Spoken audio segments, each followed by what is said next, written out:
Queremos vos dar as gracias a todas e a todos por estar hoxe aquí presentes. Queremos agradecer a asistencia, por suposto, de todas as persoas inscritas, tanto as afiliadas, por interesarse pola cuestión, estar aquí apoiando, como as persoas aínda non afiliadas. É probable que se extraviase algunha fichiña de afiliación polas vosas carpetas.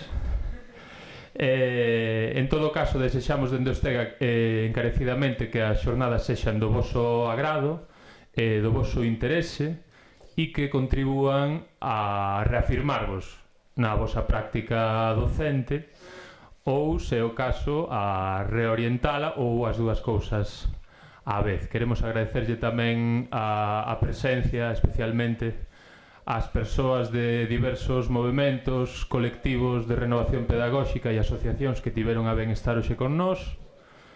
Saudar, por tanto, as compañeiras da Asociación Antonio Gandoi, a xente de diversa xente de Nova Escola Galega, xente da FAPACEL que estará mañá, xente do colectivo pedagóxico Estiño, non sei se me esquezo a alguén.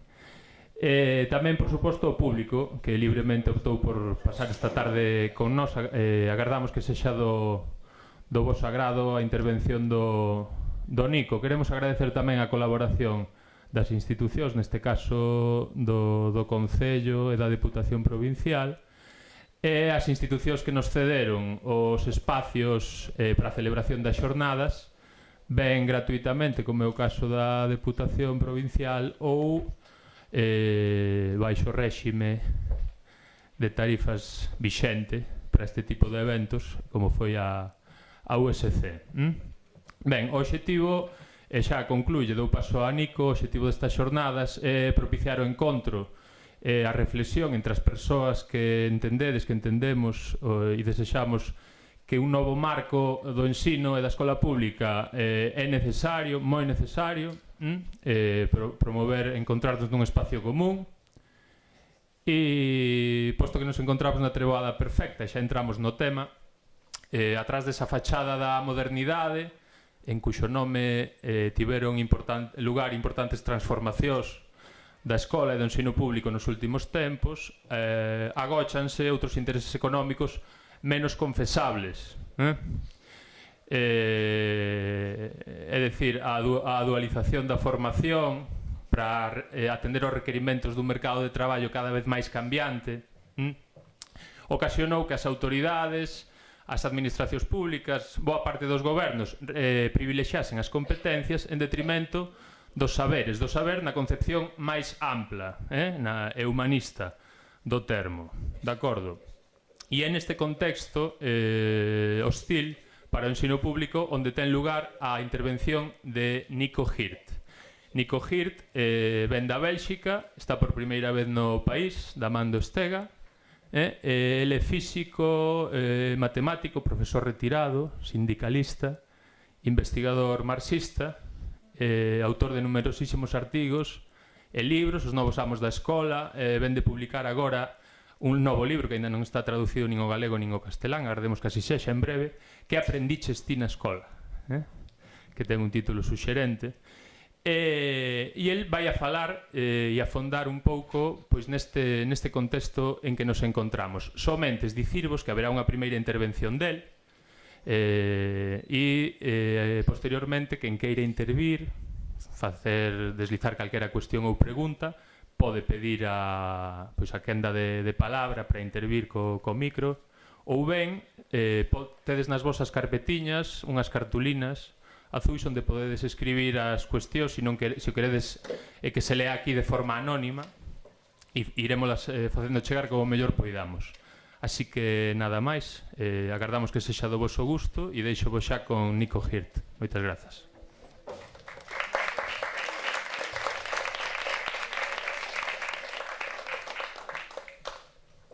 Bien, merci Loïs. Ça va, on m'entend? Merci Loïs. Merci de m'avoir effectivement donné pour la première fois l'occasion de venir en Galice, si c'est bien ça que tu entends par notre pays, parce qu'en Espagne, je suis déjà venu, mais en Galice, c'est la première fois. Je vous dois des excuses.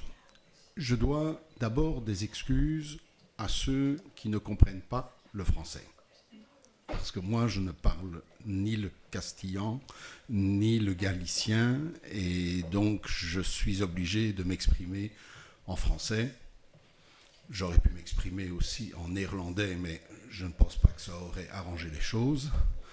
Et j'aurais pu m'exprimer en anglais, mais on ne va pas céder à la dictature de l'impérialisme linguistique de l'anglais. Je dois m'excuser aussi auprès de ceux qui comprennent le français. Parce que pour les besoins de la traduction, je vais être obligé de parler lentement. Et donc vous allez peut-être un petit peu trouver que mon débit est lent, mais je sais combien il est difficile d'assurer pendant toute une conférence le travail que fait, je ne connais pas son nom, mais la dame qui doit s'occuper de la traduction, et je vais essayer de lui rendre le travail pas trop difficile en parlant posément et lentement. Et donc je vous dois encore des excuses à tous cette fois, parce que quand j'ai expliqué à Loïs que j'allais devoir parler lentement, je lui ai dit que du coup, mon exposé allait être un peu plus long que prévu.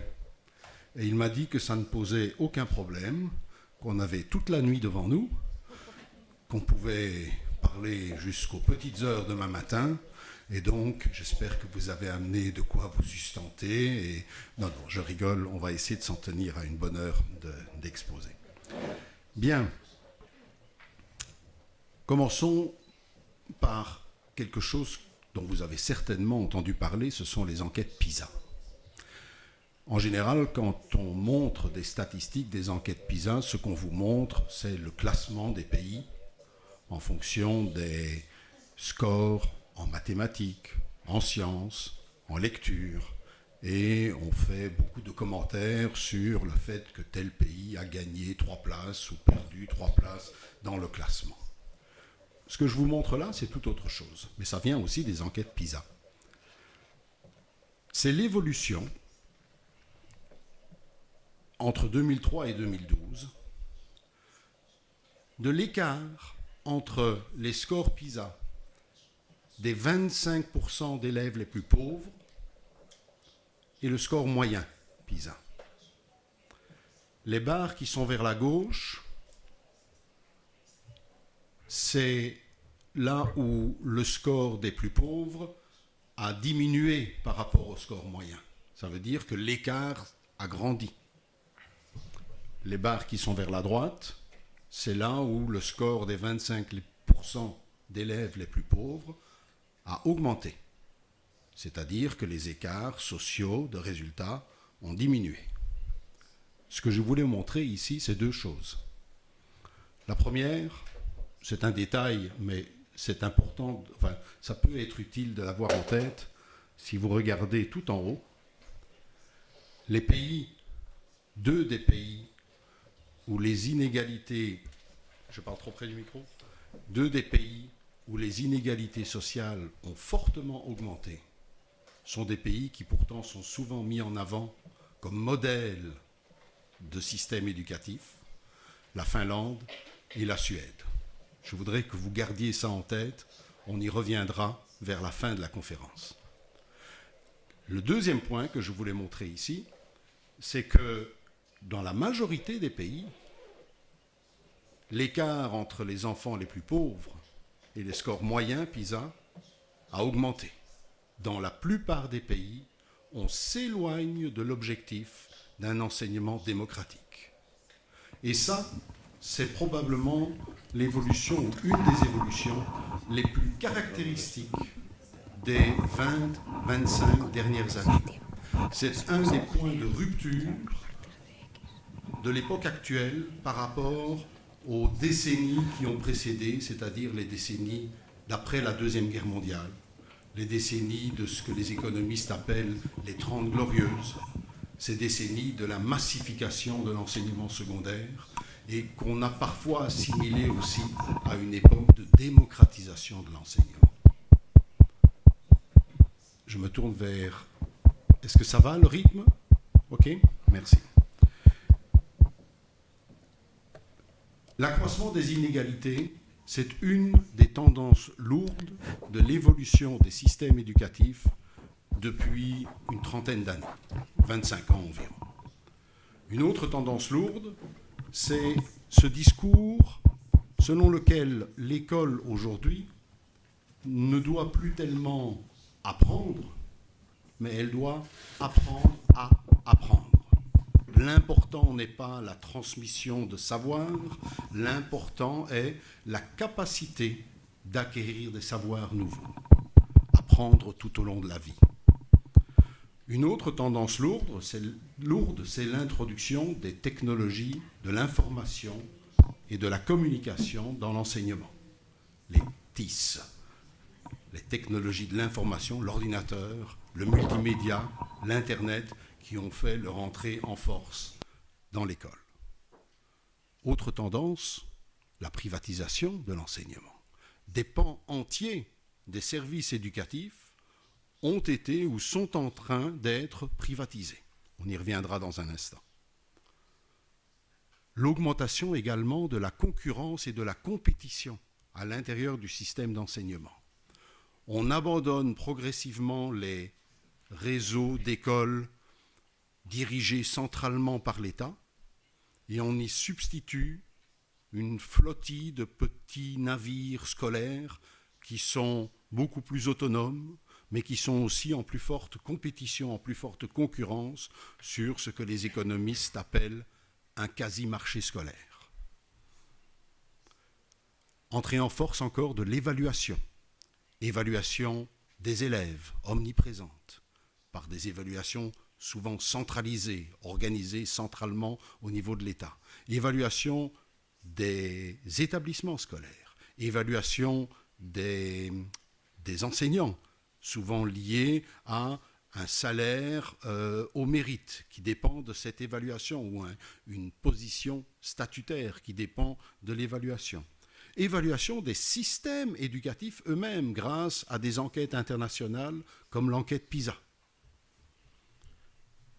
Dérégulation, décentralisation, j'ai déjà évoqué ces points. Et enfin, le glissement dans les programmes d'enseignement, le glissement des savoirs vers les compétences. Les programmes sont de moins en moins formulés en termes de corpus intégré de connaissances, visant à définir une culture commune, et ils sont de plus en plus définis en termes de compétences. On reviendra bien sûr sur la signification de ce terme. Une autre tendance forte des 20-25 dernières années, c'est l'entrée dans le champ de l'éducation de nouveaux acteurs. Ces nouveaux acteurs sont souvent des acteurs internationaux. L'OCDE, bien sûr, avec tous les rapports qu'elle publie depuis 20-30 ans maintenant sur l'éducation, et les enquêtes PISA qu'elle organise, mais aussi des acteurs patronaux comme la European Round Table, la table ronde européenne des industriels, ERT, qui est sans doute en Europe l'un des plus puissants lobbies patronaux, en tout cas l'un des plus puissants lobbies patronaux représentant la grande industrie de pointe technologique. La Banque mondiale également, le Fonds monétaire international et bien sûr la Commission européenne sont devenus des acteurs très importants dans le champ de l'éducation.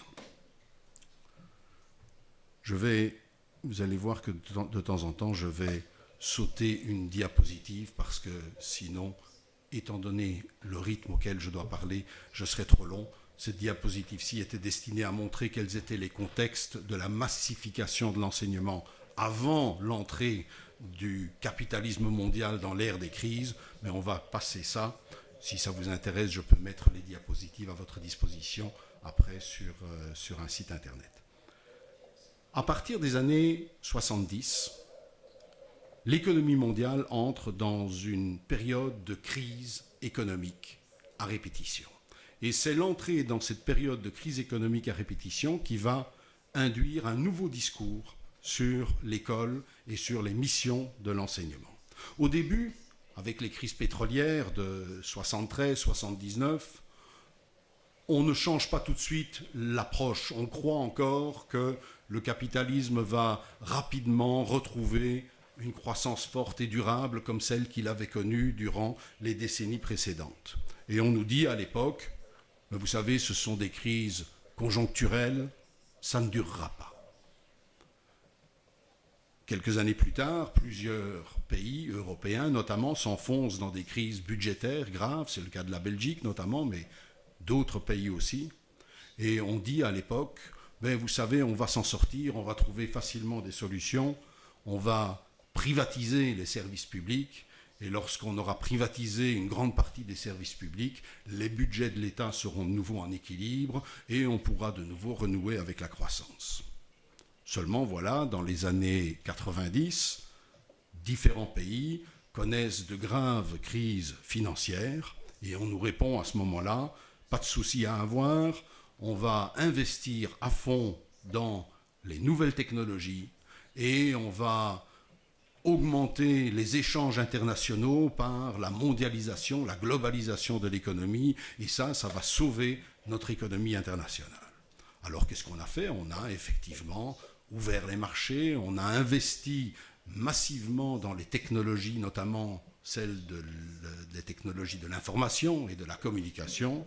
Et puis, patatras, 2000-2001, on a le dégonflement de la bulle Internet. Et à ce moment-là, on nous dit, on a une autre solution, on va libérer les marchés, on va libéraliser les marchés. Et après la libéralisation des marchés, vous avez la récession, la crise financière de 2007 et ainsi de suite. Ce que j'ai voulu montrer par là, j'arrête là cette longue énumération, ce que j'ai voulu montrer, c'est que depuis 30 ans, nous sommes entrés dans une époque de très grande instabilité de l'environnement économique et social. Et cette époque, je ne sais pas pourquoi je garde ceci sur les oreilles, puisque moi je ne dois pas écouter la traduction, je me sens en une fois beaucoup mieux. Cette époque de grande instabilité va induire un tout nouveau discours et de toutes nouvelles pratiques dans le champ de l'éducation. Alors, le schéma que vous voyez là, il va se remplir petit à petit. Au-dessus, vous avez le contexte international, contexte économique, social, mais aussi le contexte sur le plan des politiques de l'État. Et en dessous, vous avez une grande zone grise où il est marqué « école ». Et cette zone grise, on va y voir apparaître, en conséquence des évolutions du contexte qui se trouve au-dessus, on va y voir apparaître les évolutions marquantes des systèmes éducatifs. Alors, premier élément du contexte, c'est la crise économique. La crise économique, c'est quoi? C'est d'abord une crise de surcapacité de production. Aujourd'hui, à l'échelle mondiale, les capacités de production, c'est-à-dire les outils, les machines, les usines, sont utilisées à raison d'environ 70%. Ça veut dire quoi si elles sont utilisées à raison de 70%? Ça veut dire qu'on pourrait théoriquement produire à peu près 50% de plus que ce qu'on produit. Mais on ne le fait pas. Pourquoi ne le fait-on pas? Parce qu'il n'y a pas de demande solvable. Parce qu'il n'y a pas de personnes ou d'entreprises capables d'acheter cette production supplémentaire. Surcapacité de production, ça a deux conséquences, à gauche et à droite.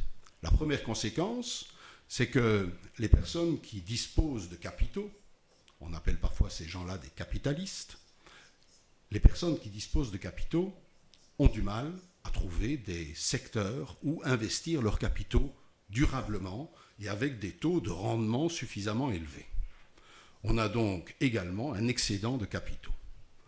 L'autre conséquence, c'est une exacerbation de la compétition économique.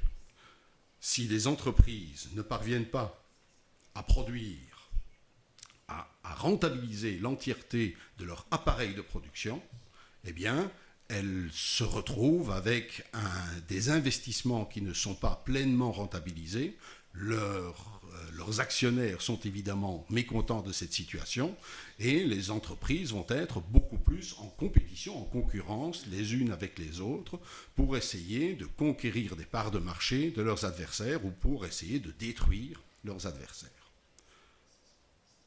Aussi bien l'exacerbation de la compétition que l'excédent de capitaux conduisent les investisseurs et les entrepreneurs à investir encore plus dans des gains de productivité pour essayer d'être plus compétitifs que leurs voisins.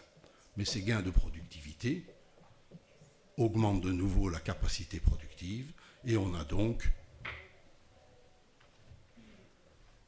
un cercle vicieux dans lequel nous nous trouvons aujourd'hui. Tu as un micro ? Ah oui, je veux bien.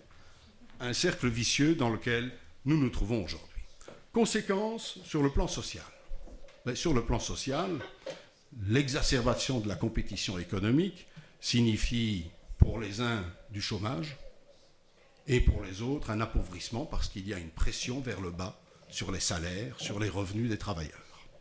Seulement, ce chômage et cet appauvrissement, à leur tour, diminuent la capacité de consommation et augmentent donc l'excédent de capacité productive et on est toujours dans un cercle vicieux. Vous allez vous demander, mais qu'est-ce que ça a à voir avec l'école ? On y arrive. Autre conséquence, c'est au niveau de l'État. Au niveau de l'État, les États, eux aussi, sont en compétition entre eux. En compétition, pourquoi ? Pour attirer des investisseurs. Comment faire pour attirer des investisseurs ? Il faut leur offrir des conditions favorables au niveau de la fiscalité. On va essayer de diminuer la fiscalité sur les hauts revenus, diminuer la fiscalité sur les revenus de la fortune, diminuer la fiscalité sur les bénéfices des entreprises. Mais comme tous les pays font cela, il y a une compétition entre les pays. Dès qu'un pays diminue de 1% l'impôt sur les bénéfices des entreprises, le pays voisin va essayer de faire la même chose. C'est ce qu'on appelle la défiscalisation compétitive. Cette défiscalisation compétitive et l'environnement de pauvreté diminue l'assiette fiscale, c'est-à-dire diminue la base sur laquelle l'État peut avoir des ressources de revenus, des ressources fiscales. Cette diminution des recettes conduit à des politiques d'austérité que vous connaissez bien, c'est-à-dire des politiques de diminution des dépenses publiques d'éducation. Voilà le contexte dans lequel nous nous trouvons. Il manque un élément important dans ce contexte, d'où la zone blanche qui est au centre. On y reviendra dans un instant. Voyons maintenant les conséquences au niveau de l'éducation.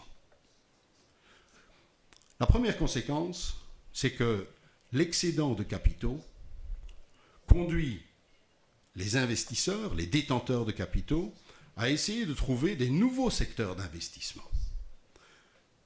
C'est ainsi qu'ils ont essayé de conquérir les transports en commun, la poste, les soins de santé, et certains ont vu dans l'éducation un Eldorado dans lequel on pouvait peut-être pas tout privatiser, mais dans lequel il devait être possible, ou devrait être possible, de trouver des secteurs potentiellement rentables. Je vous donne quelques exemples. Aux États-Unis, dans les années 90, il y avait deux sociétés, l'une d'entre elles s'appelait Edison Schools, qui s'étaient spécialisées dans la gestion administrative d'établissements scolaires publics. Donc, c'était des sociétés qui disaient au pouvoir public, aux municipalités, aux communes, vous savez, si vous voulez, nous, on va organiser, on va gérer entièrement à votre place tout votre système éducatif. Au début des années 2000, il y avait quelques 650 écoles publiques américaines qui étaient entièrement gérées par Edison Schools. Edison Schools a fait faillite quelques années plus tard parce qu'ils n'ont jamais réussi à atteindre leur seuil de rentabilité. Ça, c'est un exemple de tentative de privatisation ratée. Mais il y a aussi beaucoup d'exemples de tentatives de privatisation qui ont parfaitement réussi. En France, aujourd'hui, la France est le champion mondial, le premier pays dans le marché du soutien scolaire à domicile. Il y a aujourd'hui en France, si vous allez dans le métro parisien, vous verrez dans toutes les rames de métro des publicités pour des sociétés qui s'appellent Educadomo, Academia. Ce sont des sociétés qui proposent des services payants aux parents pour aider les enfants qui sont en difficulté scolaire. Ça doit exister sans doute également en Espagne. Dans le temps, vous aviez des professeurs qui offraient des heures de travail, de cours privés. Ça existe encore toujours aussi en France et en Belgique. Mais maintenant, ce sont véritablement des sociétés commerciales qui investissent dans ce créneau. Ce n'est pas un hasard si c'est en France et en Belgique que ça marche le mieux, puisque la France et la Belgique sont les deux pays européens où les pourcentages d'élèves en échec scolaire sont les plus élevés. Et donc, c'est là que le marché est le plus profitable, le plus intéressant. Une autre forme de privatisation marchande de l'enseignement, beaucoup plus importante, c'est le développement, à l'échelle internationale cette fois, des universités dites franchisées. Alors ça concerne surtout les pays du tiers-monde ou les pays qu'on appelle parfois les pays émergents. S'il vous est donné de voyager à Mexico, par exemple, à Mexico, vous verrez le long des autoroutes de grands panneaux publicitaires pour des universités privées. Et puis quand vous regardez dans le petit coin inférieur à droite du panneau publicitaire, on voit le logo d'une prestigieuse université nord-américaine, Harvard par exemple, ou d'une université néo-zélandaise ou australienne. En fait, qu'est-ce qui se passe? Ce sont des entreprises privées qui concluent des partenariats avec de grandes universités américaines, japonaises, néo-zélandaises et parfois européennes, et qui offrent des formations, mais dans des champs extrêmement restreints. Uniquement des formations qui permettent à leurs étudiants, dès qu'ils ont fini cette formation, de quitter le Mexique et de partir offrir leur force de travail hautement qualifiée, mais à un bas salaire dans les pays occidentaux, dans les pays du Nord. Et ils réussissent d'autant mieux à le faire qu'ils auront sur leur diplôme le cachet d'une prestigieuse université, parfois publique d'ailleurs, américaine ou néo-zélandaise. C'est une des formes les plus avancées aujourd'hui de privatisation de l'enseignement supérieur. Et on peut y ajouter, bien sûr, la privatisation de la formation professionnelle. Pour venir ici à Lugo, j'ai pris un vol, j'ai presque honte de le dire, j'ai pris un vol Ryanair et je suis toujours gêné d'être assis face à ce personnel qui tente absolument de me faire acheter des billets de loterie et des produits, des parfums et de l'alcool. Ces personnes, la première chose qu'elles ont faite avant de commencer à travailler chez Ryanair, elles ont payé elles-mêmes leur formation. L'école privée de Ryanair les a embauchés, non, ne les a pas embauchés, les a recrutés comme élèves. Ils ont payé plusieurs, parfois je ne me souviens plus du montant exact, mais on n'est pas loin d'une dizaine de milliers d'euros pour avoir une formation complète. Et sur 3 étudiants qui suivent la formation chez Ryanair, il y en a en moyenne 1 qui est embauché à la fin chez Ryanair, et les autres, ils peuvent toujours essayer de valoriser leur diplôme auprès d'une autre compagnie aérienne. Après ça, on leur demande encore de payer eux-mêmes leur uniforme, et puis ils peuvent commencer à travailler. Privatisation de la formation professionnelle, privatisation de la formation tout au long de la vie. Les centres de formation de Microsoft, les centres de formation d'IBM sont autant d'exemples de cette conquête de partie de l'éducation, de partie du service éducatif par le secteur privé. C'est ce que j'appelle le premier axe de la marchandisation de l'école. Je viens d'en parler longuement, mais ce n'est pas de cela que je suis venu vous parler ce soir. Le deuxième axe de la marchandisation de l'école, c'est le plus anecdotique, le moins important. C'est celui qu'on a vu en force dans les années 90, dans les politiques de la Commission européenne notamment. La Commission européenne, en 1996, a lancé un plan d'action qui s'intitulait « Apprendre dans la société de l'information ». Et ce plan d'action, pour ceux d'entre vous qui à l'époque l'ont lu, mais je ne sais pas s'il y a des gens assez âgés ici dans la salle pour avoir connu les politiques de la Commission européenne de 1996, ce plan d'action, c'était 70 pages qui nous vantaient les mérites pédagogiques, les mérites didactiques de l'utilisation de l'ordinateur à l'école. Moi, je ne suis pas un briseur de machines, je ne suis pas contre l'utilisation de l'ordinateur à l'école, mais je me suis quand même interrogé à l'époque sur les raisons pour lesquelles la Commission européenne s'intéressait à cela.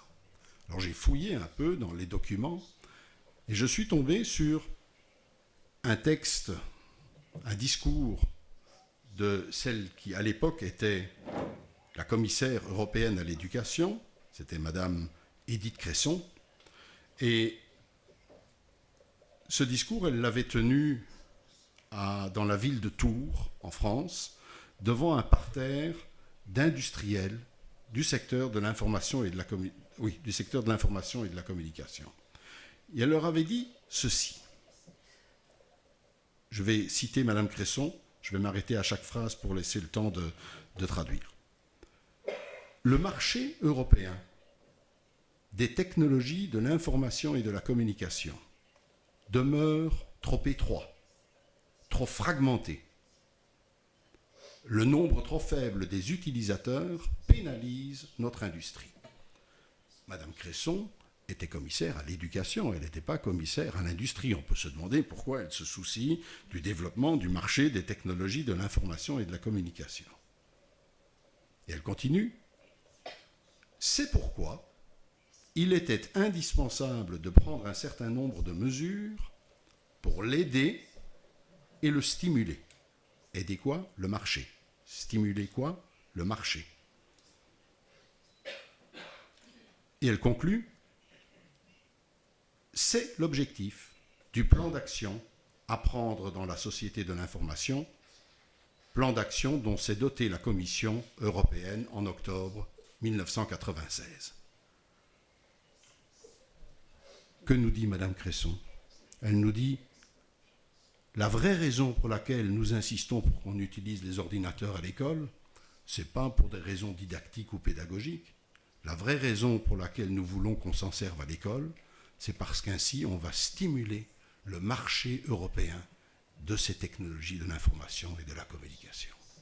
Et ça a été une politique constante de la Commission européenne entre 1994-95 et 2001. En 2001, comme on l'a rappelé tout à l'heure, on a eu le dégonflement de la bulle Internet et il n'a plus été question d'investir dans les ordinateurs pour cette raison-là. Mais il y a d'autres raisons qui l'ont rapporté. Donc c'est ce que j'appelle utiliser l'école, c'est le deuxième axe de la marchandisation, utiliser l'école pour soutenir des marchés qui n'ont rien à voir directement avec l'éducation. On peut aussi, dans cet axe-là, ranger l'entrée en force de la publicité, des offres commerciales dans nos écoles. Vous savez, Coca-Cola qui propose des paquets pédagogiques sur la lutte contre l'obésité, ou McDonald's qui fait des... Je ne rigole pas, c'est authentique. McDonald's qui fait des paquets pédagogiques sur l'alimentation santé.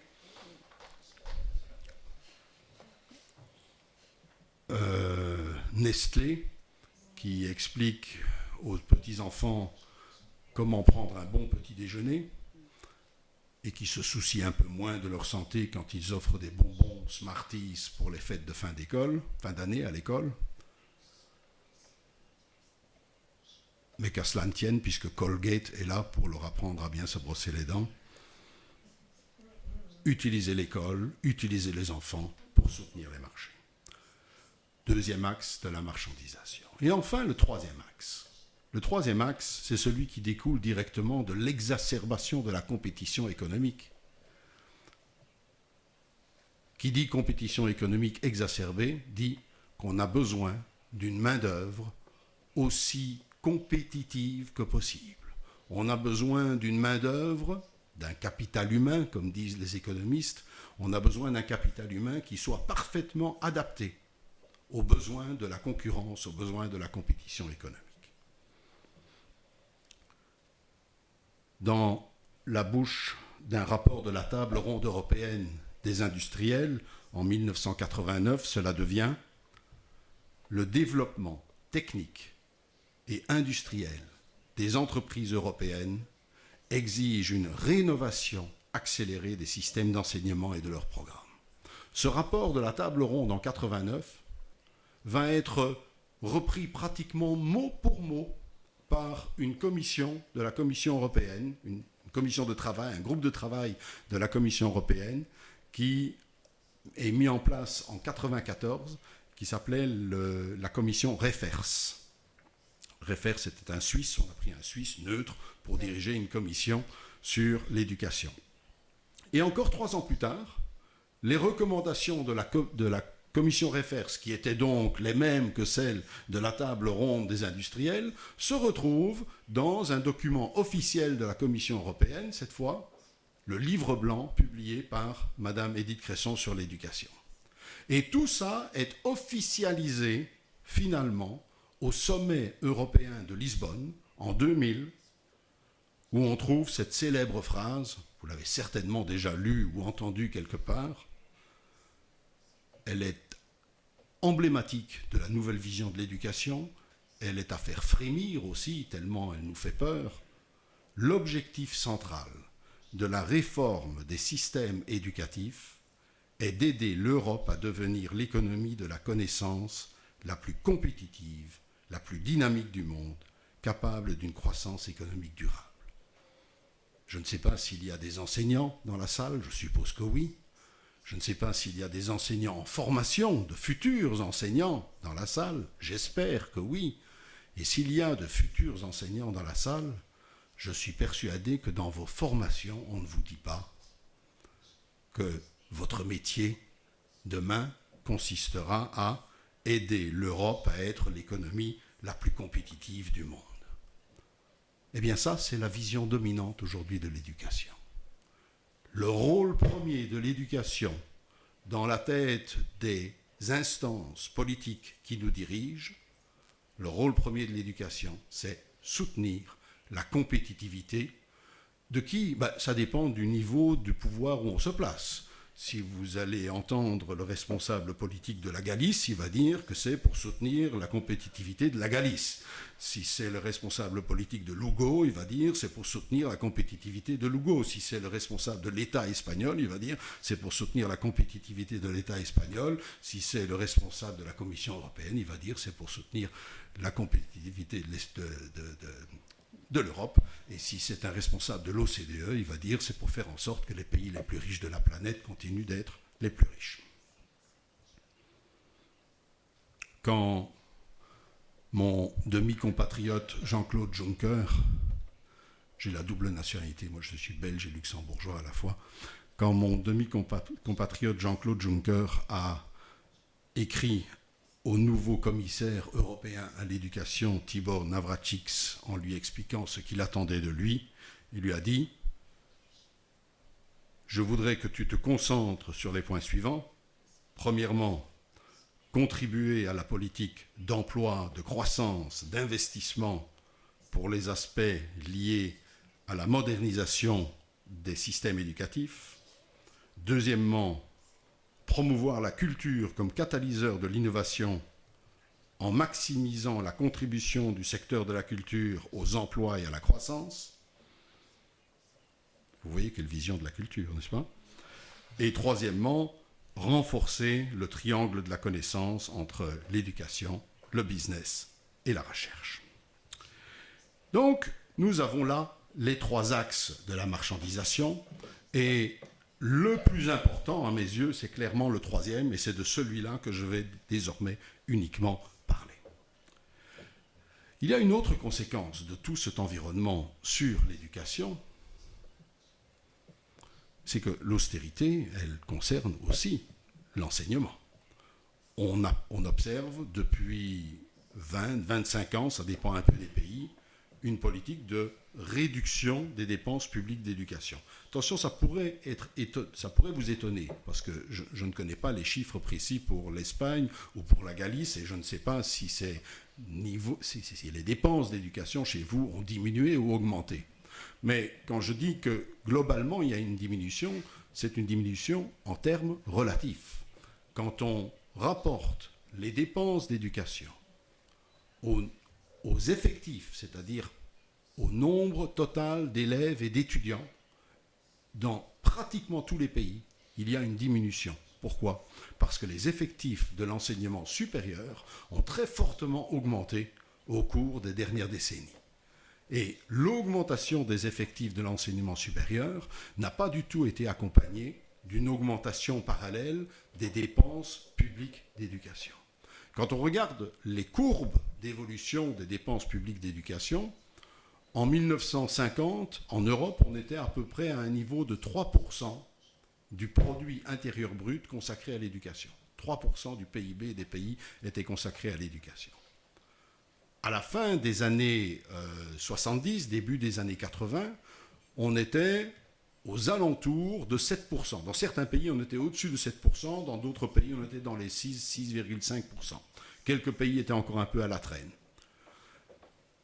Depuis lors, ça n'a plus augmenté. On est resté aux alentours de 6%, et dans un certain nombre de pays, notamment en Belgique, on a même eu une diminution en pourcentage du PIB, diminution des dépenses publiques d'éducation, diminution qui s'accompagne d'une augmentation des effectifs, augmentation du nombre d'étudiants. Donc on a bien un définancement relatif de l'éducation. Soit dit au passage, ce définancement encourage évidemment la privatisation dont nous avons déjà parlé.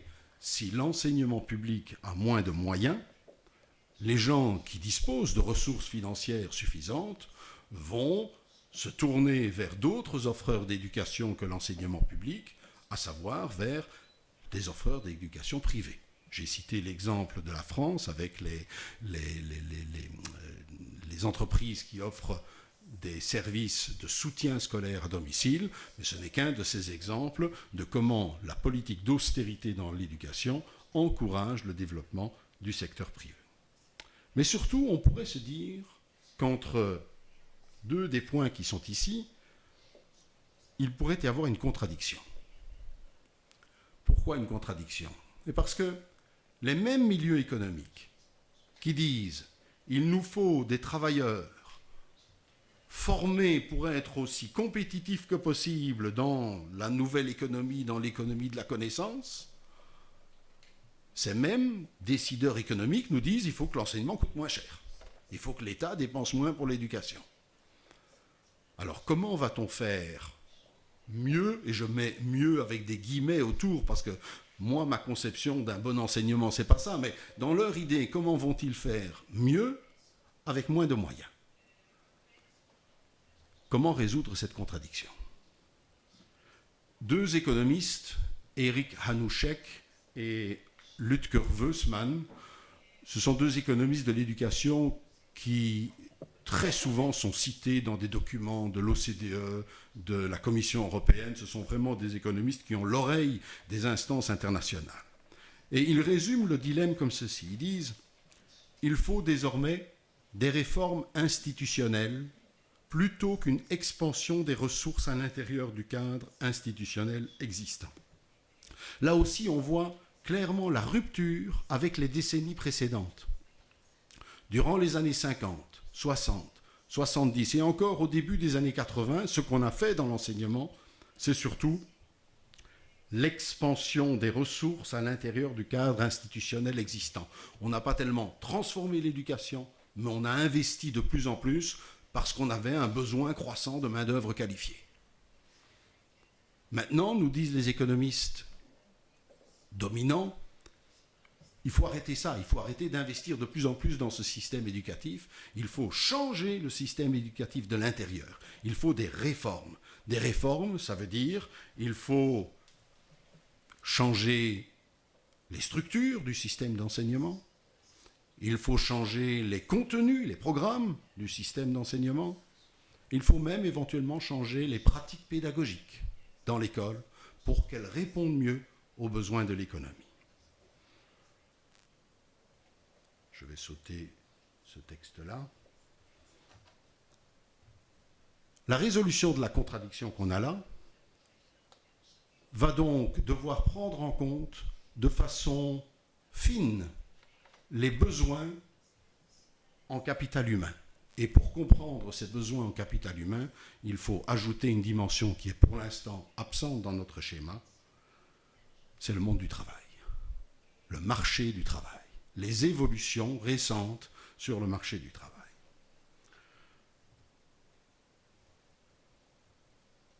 Généralement, quand on parle de l'évolution du marché du travail, on pense à ce concept qui est à la mode depuis le milieu des années 90, le concept de société de la connaissance ou d'économie de la connaissance.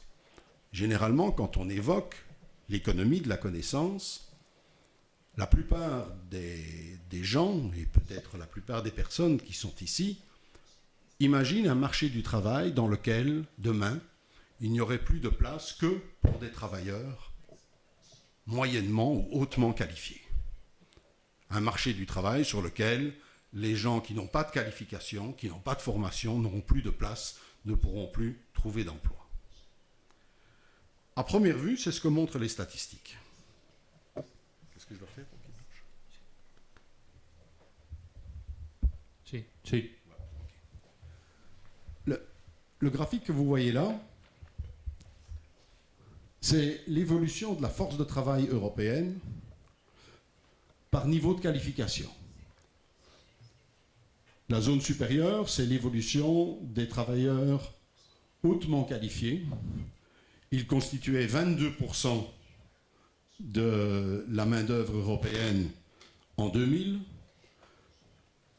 presque 30% en 2010, et d'après les études prospectives du Centre européen de développement de la formation professionnelle, le CDFOP, donc ça c'est la réalité, ça c'est des prévisions, hein. D'après ces prévisions, on devrait atteindre les 37% en 2020.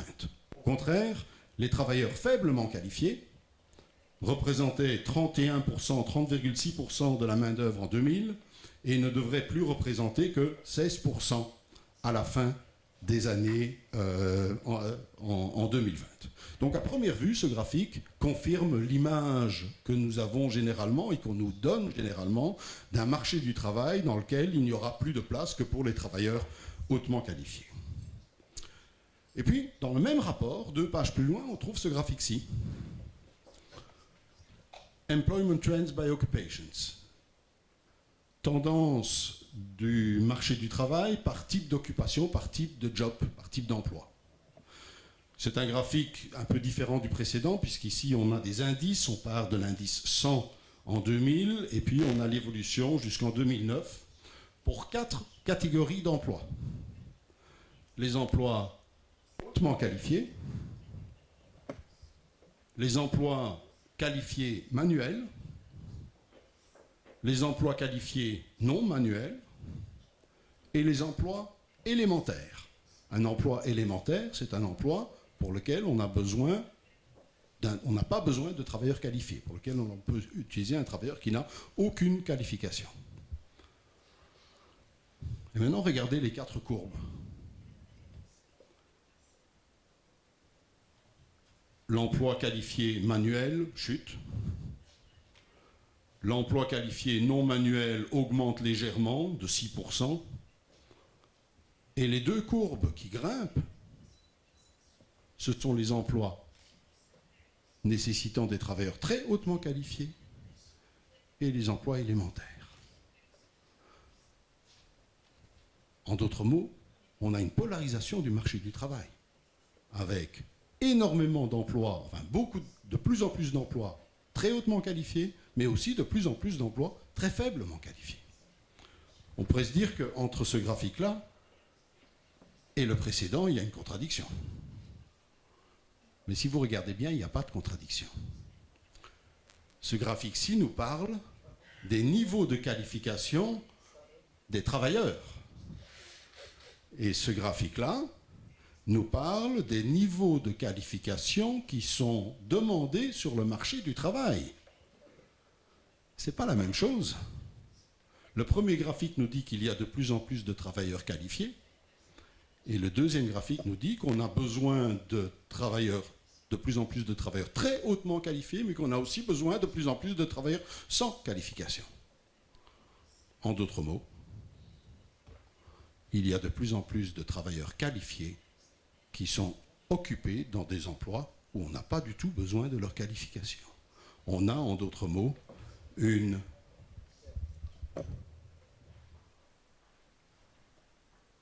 C'est éteint comme ça ? Oui. De toute façon. On a une surqualification sur le marché du travail. Un tiers, en Angleterre, un tiers des diplômés sont occupés dans des emplois sans qualification. Dans des emplois où on n'a pas besoin de leur diplôme, on n'a pas besoin de leur qualification. Et c'est comme ça partout. Regardez ces chiffres qui concernent la France. Je l'ai éteint trop vite.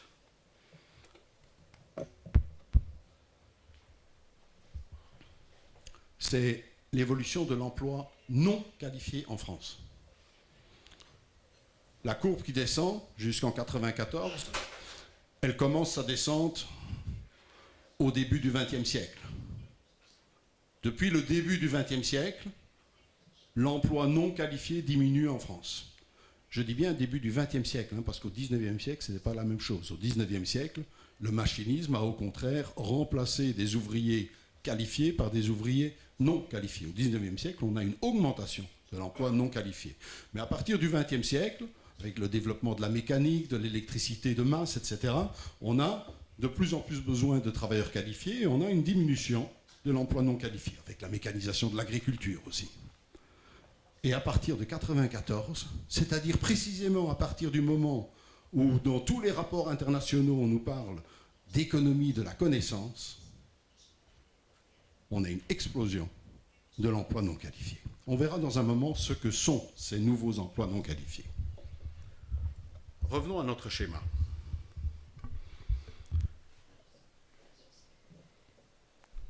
Polarisation du marché du travail. Cette polarisation, je la fais résulter du développement des technologies, je la fais résulter aussi de l'appauvrissement des travailleurs, parce que pour qu'il y ait des gens qui acceptent d'occuper des emplois non qualifiés, il faut qu'ils aient besoin de gagner de l'argent et qu'ils soient dans une situation sociale telle qu'ils ne peuvent pas faire autrement que d'accepter des emplois non qualifiés. Ce sont les deux conditions, le développement des technologies de l'information et de la communication d'une part, l'appauvrissement d'autre part, ce sont les deux explications de cette polarisation du marché du travail. Et cette polarisation, elle va se traduire par une polarisation parallèle de l'éducation. En bonne logique de rationalité économique, si le marché du travail nécessite une inégalité croissante des niveaux de formation, il n'y a pas de raison de poursuivre un processus de démocratisation de l'école. Durant toutes les années 50, 60, 70, le marché du travail a demandé de plus en plus de travailleurs qualifiés. Et l'éducation s'est massifiée et s'est dans une certaine mesure démocratisée. Maintenant, le marché du travail se polarise. Et en bonne rationalité économique, il faut que l'école se polarise aussi. Alors, vous allez peut-être trouver que je suis terriblement cynique en disant ça. Et effectivement, il n'est pas facile de trouver des responsables politiques qui tiennent ce discours-là aussi crûment. Mais on peut tout de même en trouver.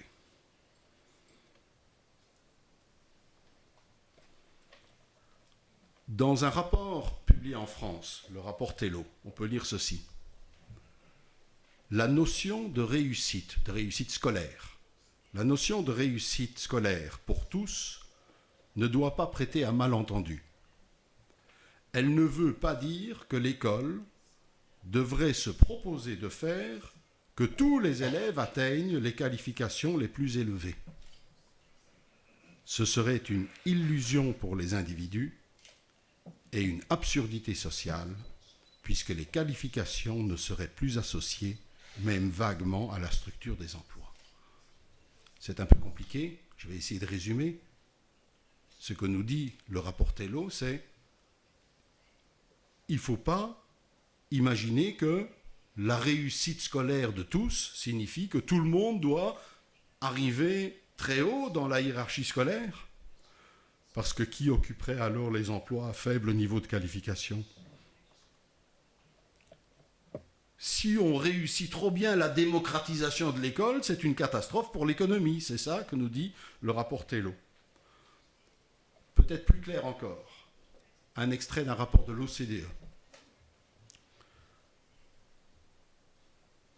Avant que vous ne le lisiez, vous savez où sont les bureaux de l'OCDE? À Paris. Je ne sais pas si vous connaissez un peu Paris.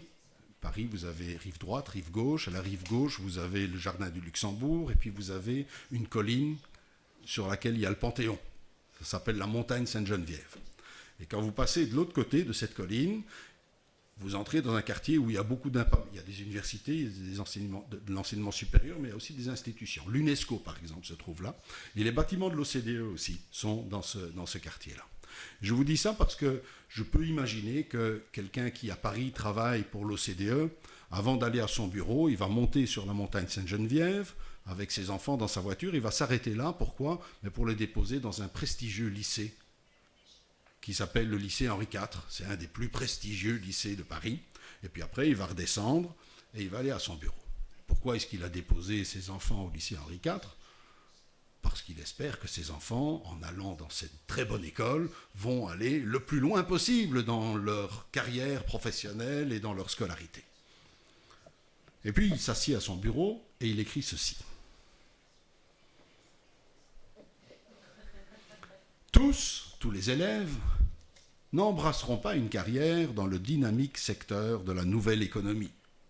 Donc il nous dit, attention, c'est pas parce qu'il y a une nouvelle économie que tout le monde va avoir on va avoir besoin de gens qui aient toutes des formations très élevées. Non, c'est pas comme ça. En fait, la plupart ne le feront pas, de sorte que les programmes scolaires ne peuvent pas être conçus comme si tous devaient aller loin. Les programmes scolaires ne peuvent pas être conçus comme si tous devaient aller loin. En d'autres mots, les programmes scolaires doivent être conçus de telle sorte que quelques-uns au moins n'aillent pas trop loin. Il faut des programmes scolaires qui fassent en sorte que certains aillent loin et que d'autres n'aillent pas trop loin. Parce que si tout le monde allait loin, à quoi ça sert que moi j'aille déposer mes enfants au lycée Henri IV? Ok?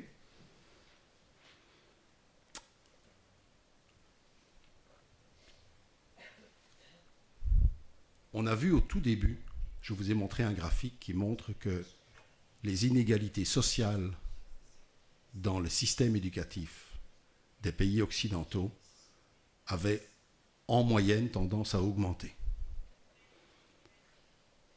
Il y a des armées de pédagogues qui se penchent, et je dis ça sans aucun mépris pour les pédagogues, attention, parce qu'il y a des tas de mécanismes intéressants à étudier, c'est pas du tout, ne prenez pas mal mon propos, mais il y a des armées de pédagogues qui s'interrogent sur les raisons qui font que notre enseignement produit de plus en plus d'inégalités, qui voient un signe d'un dysfonctionnement de notre enseignement. Mais quand on voit ça, quand on voit les chiffres, on se dit que finalement, l'augmentation des inégalités sociales à l'école n'est pas le signe d'un dysfonctionnement de l'école, mais au contraire le signe d'une parfaite adéquation de l'école à son environnement économique et social. L'école ne dysfonctionne pas, l'école fonctionne très bien. Elle est parfaitement en phase avec la société, avec l'évolution des besoins de l'économie. Deuxième grande évolution dans le monde du travail, sur le marché du travail, mais c'est la réduction de l'horizon de prévisibilité. Il est de plus en plus difficile de prévoir quels seront les marchés porteurs dans 5 ans ou dans 10 ans. Pourquoi c'est difficile? Mais à cause de cet environnement de crise dans lequel nous nous trouvons, et à cause aussi, bien sûr, du développement rapide des technologies qui fait que personne ne peut prévoir quels seront les produits et les services qui seront les plus vendeurs dans 5 ans ou dans 10 ans sur le marché. Et personne ne peut prévoir non plus, avec certitude, quelles seront les évolutions des rapports techniques de production, de la façon dont la production des biens et des services sera techniquement organisée dans 5 ans ou dans 10 ans. D'autre part, on a aussi, ça ne nécessite pas d'explication, on a aussi une croissance de la précarité de l'emploi, c'est-à-dire que les gens n'entrent plus dans une carrière, ça vous le savez bien, on vous le répète sans arrêt, on n'entre plus dans une carrière d'une vie, on entre dans un emploi pour en changer après quelques années et passer d'un emploi, d'un poste à un autre, et changer régulièrement de travail tout au long de sa carrière.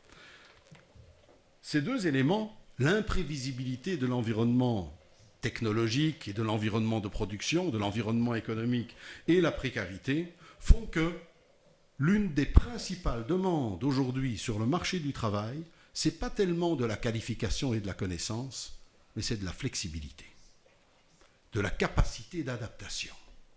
Lorsque vous lisez des rapports de l'OCDE, de la Banque mondiale, du Fonds monétaire international sur ce que réclame le marché du travail aujourd'hui, on ne va pas tellement vous parler de qualification, mais on va énormément vous parler de flexibilité et d'adaptabilité. On dit il faut que les travailleurs, attendez, on va le faire dire, par exemple par Madame Cresson déjà, quand elle était dans les années 90 commissaire à l'éducation, le savoir est devenu, dans nos sociétés et nos économies en évolution rapide, un produit périssable. Ce que nous apprenons aujourd'hui sera dépassé, voire superflu demain. Donc elle souligne cette imprévisibilité des besoins en qualification, cette imprévisibilité des besoins en connaissance. Ceci est un extrait d'un rapport qui a été publié récemment, enfin récemment en 2008, il y a presque 10 ans quand même, par le Vlor. C'est une langue barbare que vous ne connaissez certainement pas, c'est le Vlaamse Onderwijsraad, ce qui signifie en néerlandais le Conseil supérieur flamand de l'éducation. Je le cite parce que, et je vais le citer 2 fois dans la soirée, parce que ce sont des gens qui, vous savez, nous les latins, on a un problème, c'est que quand nos hommes politiques ont un problème, c'est que quand ils veulent nous faire comprendre quelque chose, ils enrobent leur discours de 1000 couches de sucre et de fioritures qui servent à le faire passer ou à le faire passer un peu plus facilement. Les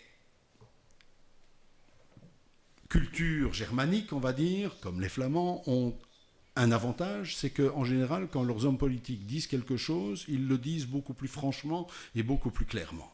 Et donc, le Vlaams Onderwijsraad, le Conseil supérieur d'éducation flamand, s'est penché en 2008 sur un objectif très important, introduire en Flandre un enseignement orienté sur les compétences.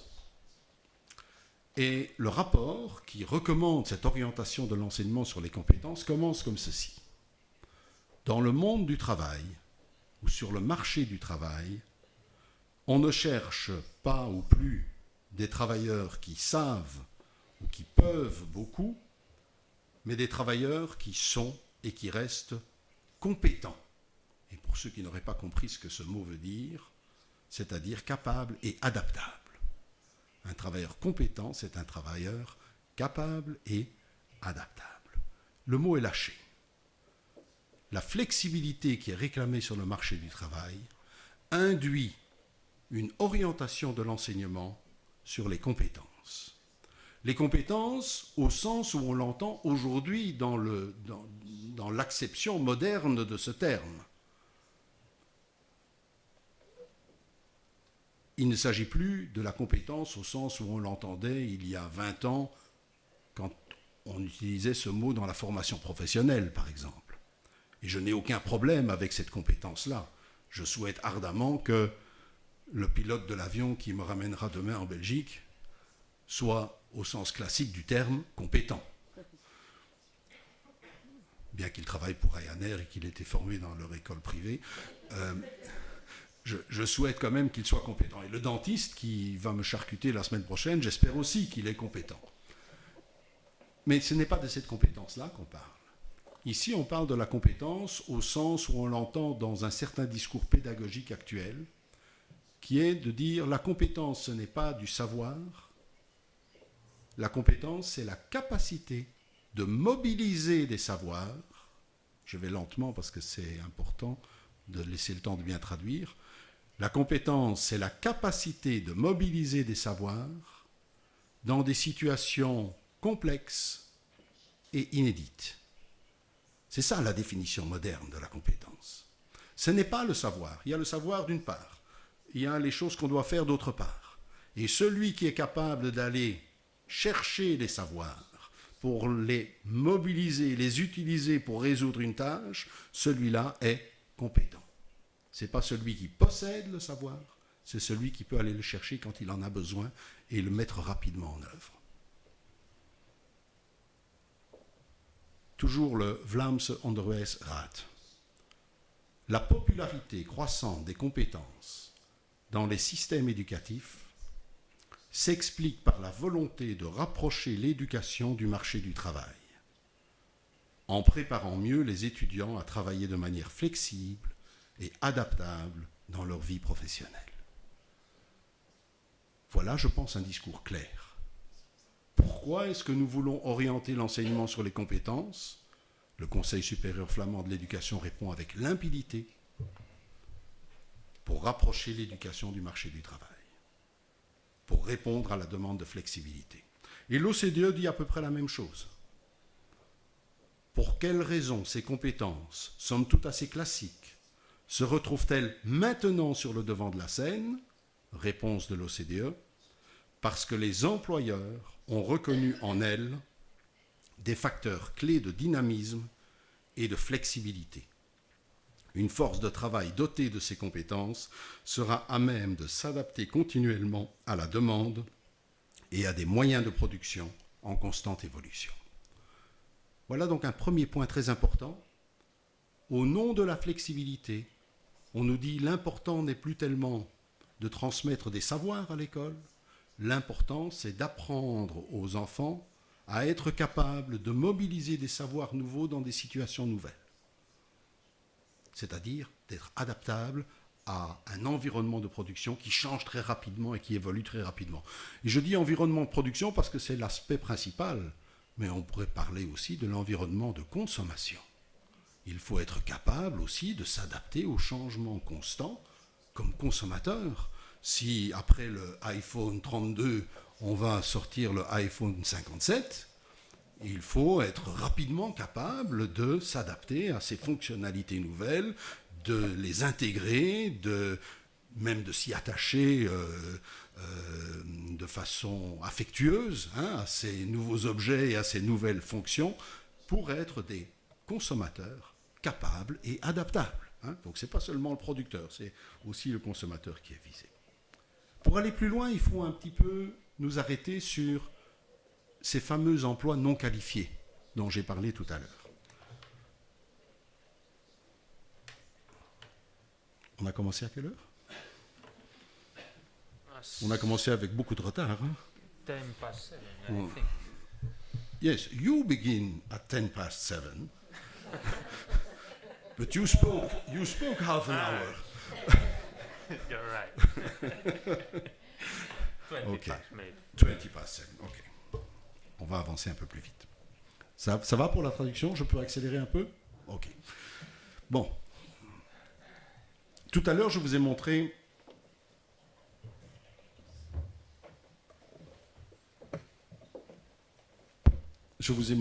l'évolution de l'emploi non qualifié en France. C'était cette courbe-là. Ici, cette courbe, je l'ai scindée en deux morceaux. L'emploi non qualifié des ouvriers et l'emploi non qualifié des employés. Et vous voyez que l'augmentation de l'emploi non qualifié total est due principalement à l'emploi non qualifié des employés. Ceux-ci, ce sont les 28, je pense, emplois qui ont connu la plus forte croissance aux États-Unis entre 2000 et 2010. Vous en avez quelques-uns 5, je pense. Oui, moi je suis daltonien, je ne vois pas bien les couleurs. Et donc pour moi, sur mon ordinateur, ça et ça, c'était la même couleur. Donc vous voudrez bien m'excuser, on va faire comme si c'était ça, informaticien, développeur, manager, cadre, analyste, informaticien, ingénieur système, enseignant de l'université ou du post-secondaire. Ce sont des emplois à très haut niveau de qualification. Des bacs plus 5, bacs plus 6, des doctorants, etc. 5 sur les 28. Et puis vous en avez 3, instituteurs, services informatiques, infirmiers, qui sont des emplois à niveau de qualification intermédiaire, niveau moyen de qualification. C'est déjà intéressant de voir qu'il n'y en a que 3 niveaux de qualification intermédiaire et 5 à très haut niveau de qualification. Et tous les autres, presque tous les autres, il y a 2 exceptions encore, camionneurs et accueil client, mais tous les autres, ce sont des emplois, en anglais on les appelle des short term on the job training, formation de courte durée sur le tas. Et par formation de courte durée sur le tas, le document d'où viennent ces chiffres, c'est le Monthly Labor Review. Le Monthly Labor Review précise que par formation de courte durée sur le tas, il faut entendre une formation de, tenez-vous bien, maximum 48 heures. 48 heures de formation pour être utilisable dans l'un de ces emplois bleus. Restauration et fast-food, numéro 1. 673 000, il faut faire fois 1000, 673 000 nouveaux emplois en 10 ans. Restauration, fast-food. Vendeur au détail, 510 000 nouveaux emplois. Caissier, clerc de bureau. Clerc de bureau, on va s'arrêter sur celui-là. Qu'est-ce qu'un clerc de bureau ? C'est l'employé général de bureau. Il est assis à son bureau, il a un ordinateur, un téléphone. Son téléphone, il doit pouvoir répondre poliment en disant « Veuillez patienter un instant, je vais vous communiquer monsieur ou madame un tel ». Il doit éventuellement pouvoir dire « Wait a moment, please, I will give you Mr. ou Mrs. Warten Sie ein Augenblick, bitte. En espagnol, je ne peux pas le dire. Il a un ordinateur. Sur son ordinateur, il doit pouvoir encoder des données dans un tableau Excel. Il ne doit pas pouvoir programmer Excel, ce n'est pas ça qu'on lui demande. Mais quelqu'un a programmé Excel pour lui, et lui, il va introduire des données, l'heure d'arrivée des employés du bureau, l'heure de sortie, etc., le nombre de cigarettes qu'ils vont fumer dehors. Il a aussi une boîte mail, il reçoit des mails, il les lit, il fait le tri et il expédie les mails les plus importants aux personnes qui doivent les lire, il met les publicités à la poubelle.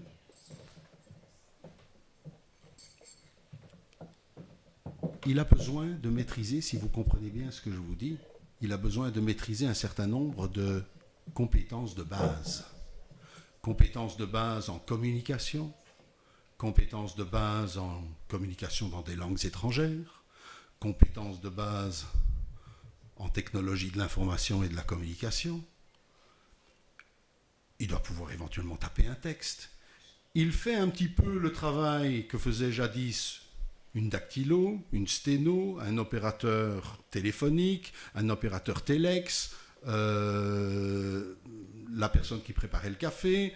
Il fait une multitude de tâches, mais on n'attend pas de lui qu'il soit un professionnel qualifié de haut niveau dans cette multitude de tâches. On attend surtout de lui qu'il ait l'adaptabilité et la flexibilité pour faire un peu toutes sortes de tâches basiques. Et quand on aura besoin d'un travail plus soigné, plus perfectionné, on fera appel à un sous-traitant.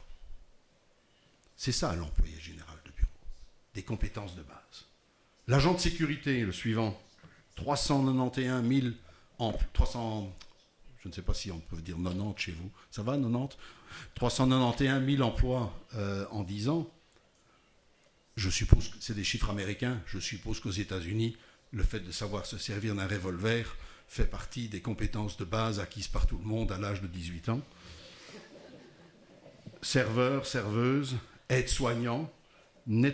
Ce ne sont pas des aides-soignants diplômés comme on les entend en Europe. Hein. Ce sont des gens qui donnent un petit coup de main pour déplacer des malades d'un brancard sur un autre. Des assistants d'enseignement, vous les voyez en 3e ligne là-bas. Les assistants d'enseignement, ce sont des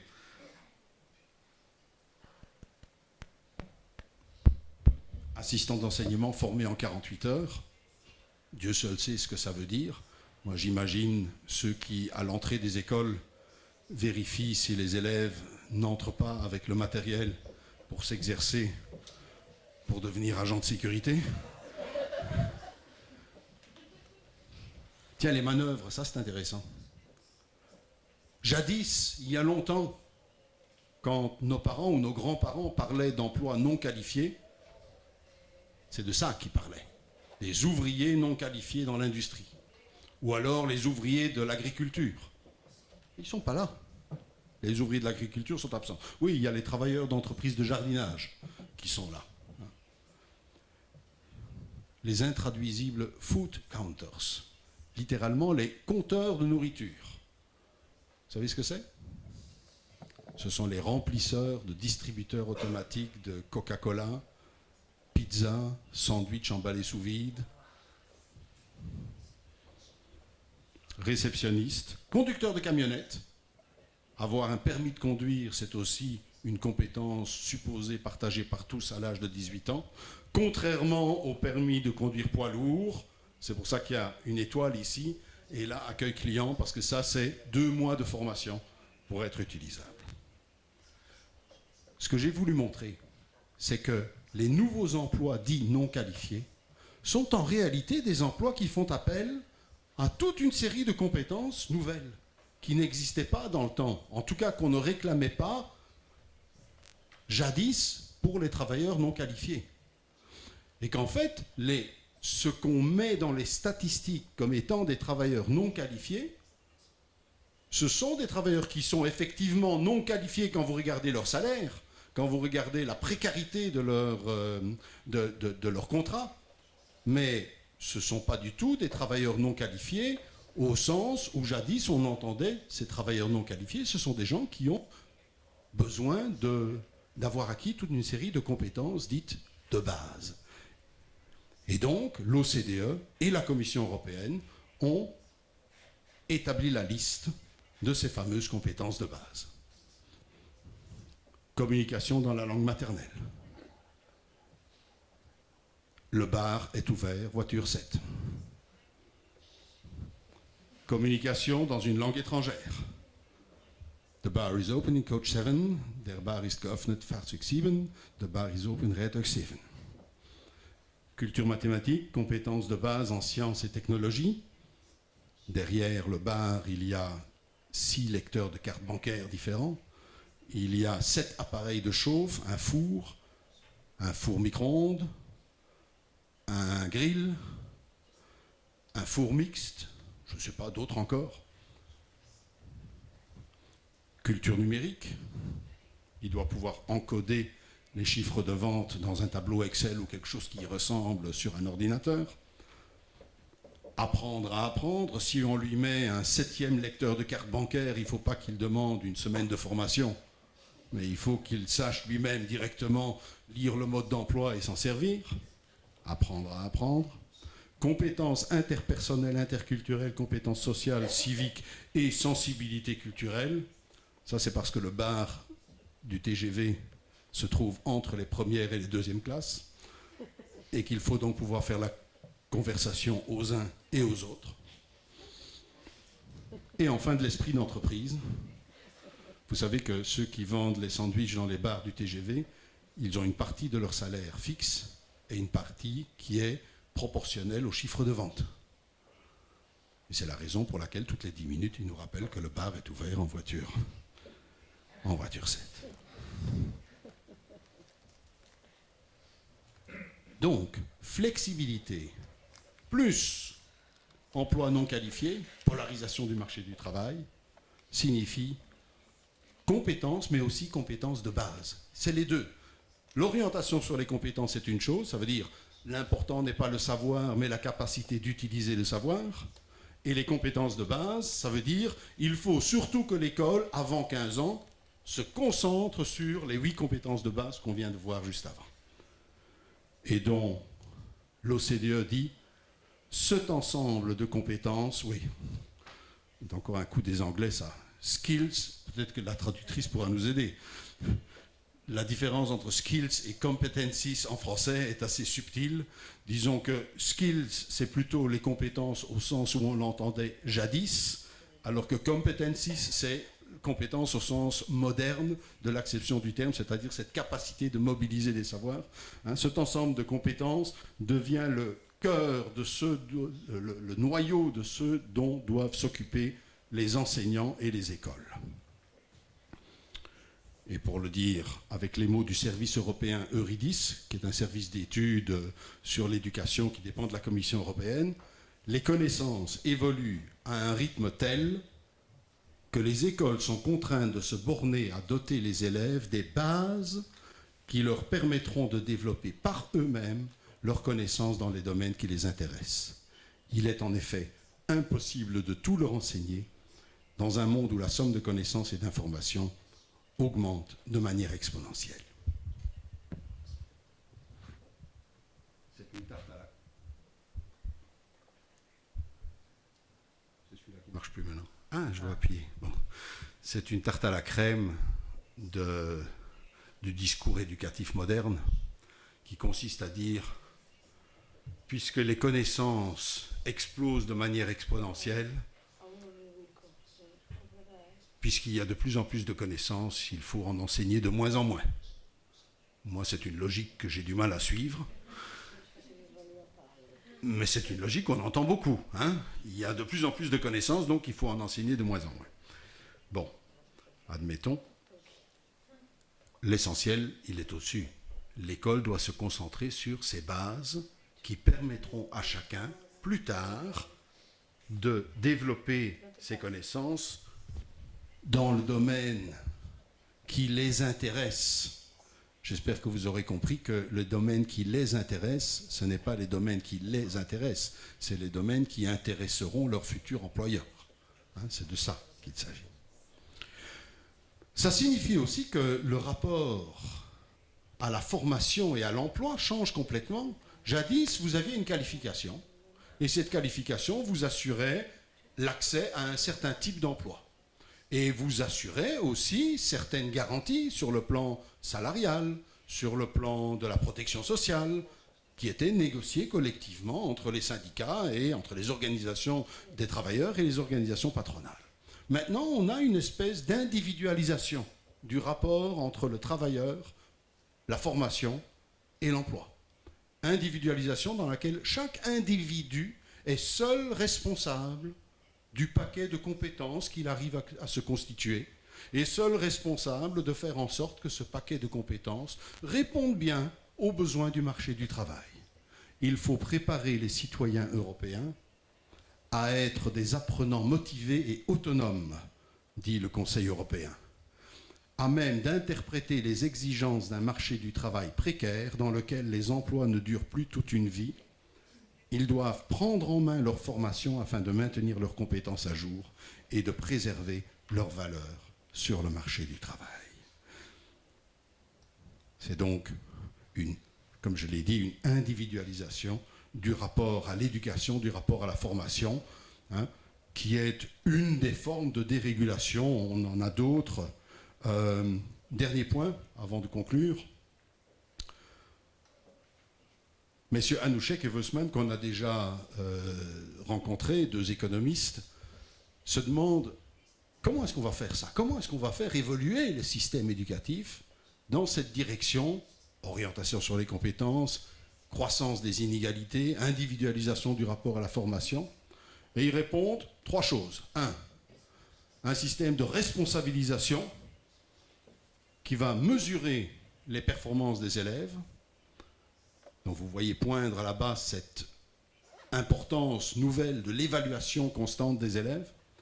Deuxièmement, un système basé sur le libre choix et la compétition des écoles, de façon à ce que les parents interviennent pour déterminer les incitants que l'école, les objectifs que l'école devra affronter. En d'autres mots, faire jouer le marché scolaire, la compétition entre les écoles comme moyen par lequel, par le biais des parents, on pousse l'école à s'adapter aux attentes du marché du travail.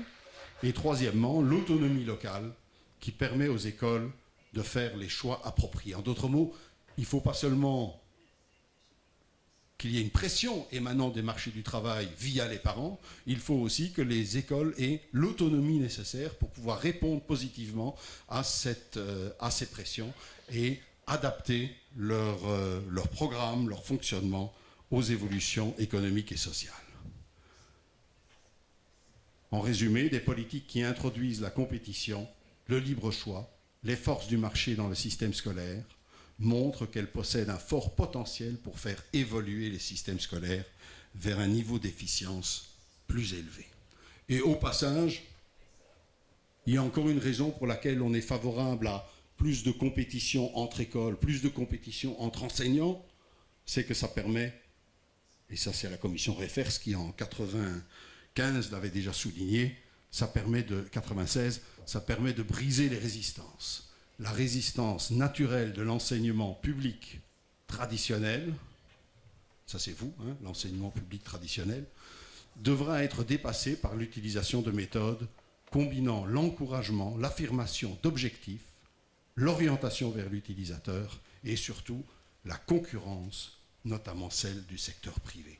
Si l'école publique est mise en concurrence avec l'école privée, si les enseignants sont mis en concurrence entre eux, ils ne pourront pas faire autrement, les uns et les autres, les écoles et les enseignants ne pourront pas faire autrement que d'adapter leur travail, leur fonctionnement à ces pressions qui émanent des milieux économiques.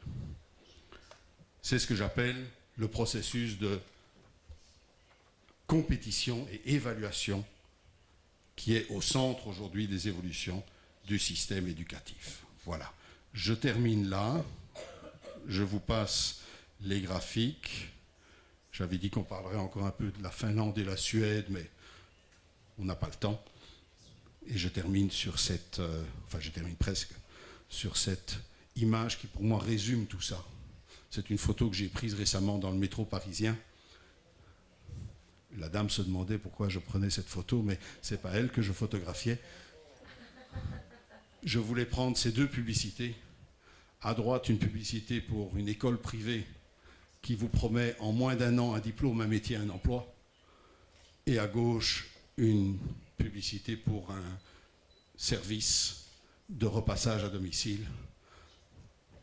Les promesses de formation créatrice d'emplois et la réalité du marché du travail avec de plus en plus d'emplois non qualifiés, à faible niveau de salaire, mal payés et souvent occupés par des personnes surqualifiées. Tout ça fait dire à l'OCDE que le développement de sources d'informations et de connaissances différentes va entraîner un déclin rapide du monopole des établissements scolaires dans le domaine de l'information et du savoir. L'individualisation plus marquée des modes d'apprentissage annonce le déclin consécutif du rôle des enseignants, dont témoigne aussi le développement de nouvelles structures d'apprentissage, notamment par le biais des technologies de l'information et de la communication. Je vois quelques soupirs dans la salle. Je suppose que ceci est de nature à vous remonter, non, à vous faire chuter le moral. Je n'ai pas voulu faire une conférence pour vous démoraliser. J'ai voulu faire une conférence pour vous montrer dans quelle direction les systèmes éducatifs évoluent aujourd'hui ou sont poussés aujourd'hui par un environnement économique qui porte un nom qui s'appelle le capitalisme. Si vous trouvez que la société et l'économie telle qu'elle fonctionne aujourd'hui c'est, pour reprendre les paroles de Churchill, le moins mauvais des systèmes que l'on puisse imaginer, alors je pense qu'il faut rentrer chez vous et vous dire que cette évolution de l'enseignement, c'est l'évolution normale, naturelle et nécessaire de l'enseignement. Si au contraire vous pensez que cet environnement économique, ces rapports économiques fondés sur l'exploitation, fondés sur la richesse des uns et la pauvreté des autres, il faut les changer, alors vous aurez une vision de l'éducation qui sera diamétralement différente de celle qu'on a vue là-bas. Et à ce moment-là, les programmes d'éducation, les structures du système d'enseignement, les méthodes pédagogiques redeviennent des terrains de lutte et des terrains de débat politique. Mais pour ça, il faut donc d'abord avoir une vision radicalement différente de la société. Une vision dans laquelle le rôle de l'école n'est pas de reproduire les conditions d'existence de la société telle qu'elle est, mais au contraire d'apporter aux futurs citoyens la capacité de réfléchir avec leur propre tête, de comprendre le monde dans lequel ils vivent, de comprendre le fonctionnement de ce monde, de comprendre les origines historiques de cette société, de comprendre les interconnexions culturelles, technologiques, sociales qui sont à l'œuvre dans ce monde, pour être capable de le comprendre et pour être capable surtout de le changer. Il faut pour ça des savoirs, il faut aussi des compétences. Je ne dis pas qu'il ne faut pas de compétences, hein. Il faut des compétences, mais les compétences ne suffisent pas. Il faut aussi des connaissances en économie, en sciences, en technologie, en histoire, dans toutes sortes de formes d'expression culturelle et artistique, des connaissances qui permettent d'être un citoyen non seulement critique, mais un citoyen engagé. Et donc, je reprendrai pour moi les paroles de ce célèbre dramaturge et poète antifasciste allemand des années 30, Bertolt Brecht, qui, dans une de ses pièces de théâtre, Die Mutter, la mère, avait écrit « Va à l'école ». Il s'adressait à un gamin qui ne voulait pas étudier, ne voulait pas apprendre, et lui dit « Va à l'école sans logis, deviens maître ô miséreux, et toi qui manques de pain, apprends, dévore les livres. Les livres, ce sont des armes. Tu dois devenir celui qui dirige. » Si on veut que ceux qui aujourd'hui sont dirigés par d'autres deviennent demain ceux qui dirigent, c'est-à-dire si on veut la démocratie tout simplement, eh bien il faut leur apporter les armes du savoir qui donnent force pour diriger et comprendre le monde. Voilà, je vous remercie.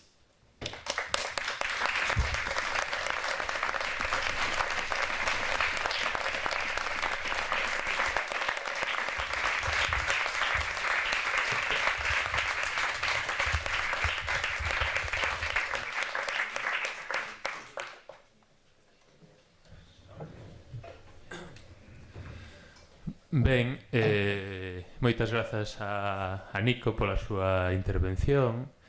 Bueno, eu personalmente creo que pagou a pena. Agora, neste tramo que nos queda, se tedes a ben, as compañeiras e compañeiros do Estega, da organización, poden ir recollendo dunha banda aquelas cousas que escribichedes, o mellor algúns de vos ou algunhas de vos nas tarxetas, se alguén o fixo. É o momento agora de entregalas ou de irlas recollendo. E doutra banda, abrese unha quenda de intervencións pois no tempo de que dispoñemos para que fagades as vosas aportacións, preguntas, dúbidas, inquedanzas e demais. Así que estamos en familia. Quen rompe o xeo?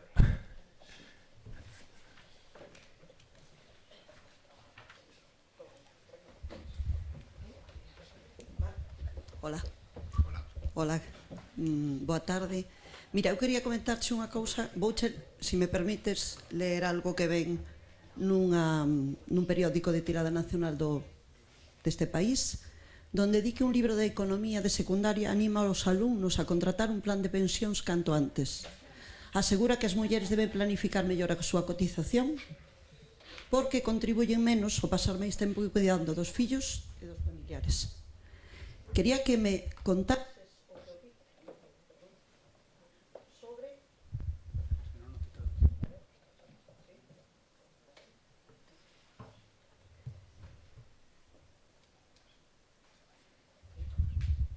sobre a importancia das editoriais, non sei se no teu país, pero a forza que teñen as editoriais para impoñer determinados libros de texto ou outros libros de texto nos centros educativos.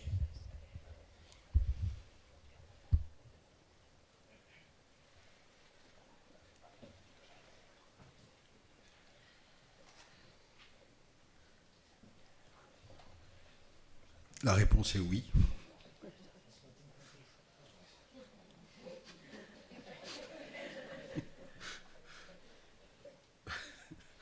Mais je n'ai rien d'autre à ajouter.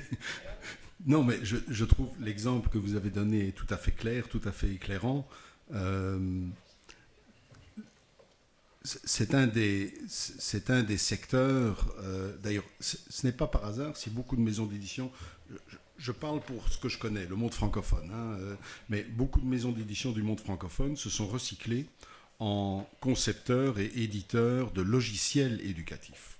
Des maisons comme Nathan en France se sont lancées, pas toujours avec beaucoup de succès, dans les années 90, dans l'édition de DVD pédagogiques pour l'usage dans l'enseignement, mais certaines ont assez bien réussi, mais je n'ai pas de chiffres à ce sujet. Ce n'est pas un sujet que j'ai vraiment approfondi, donc je ne peux que dire que je suis d'accord avec l'exemple que vous donnez de cette de cette conquête de l'éducation par le marché du livre et le marché des logiciels éducatifs, mais je n'ai pas davantage approfondi ça. Mais intervencións dende Si antes de... Disculpa, un minutiño. Temos unha cuestión. Aquí preguntan pódese dicir que hoxe en día, entón, a loita de clases ten lugar na escola? Dependerá do modelo educativo que triunfe o futuro da sociedade? Dependerá do modelo económico? Gracias.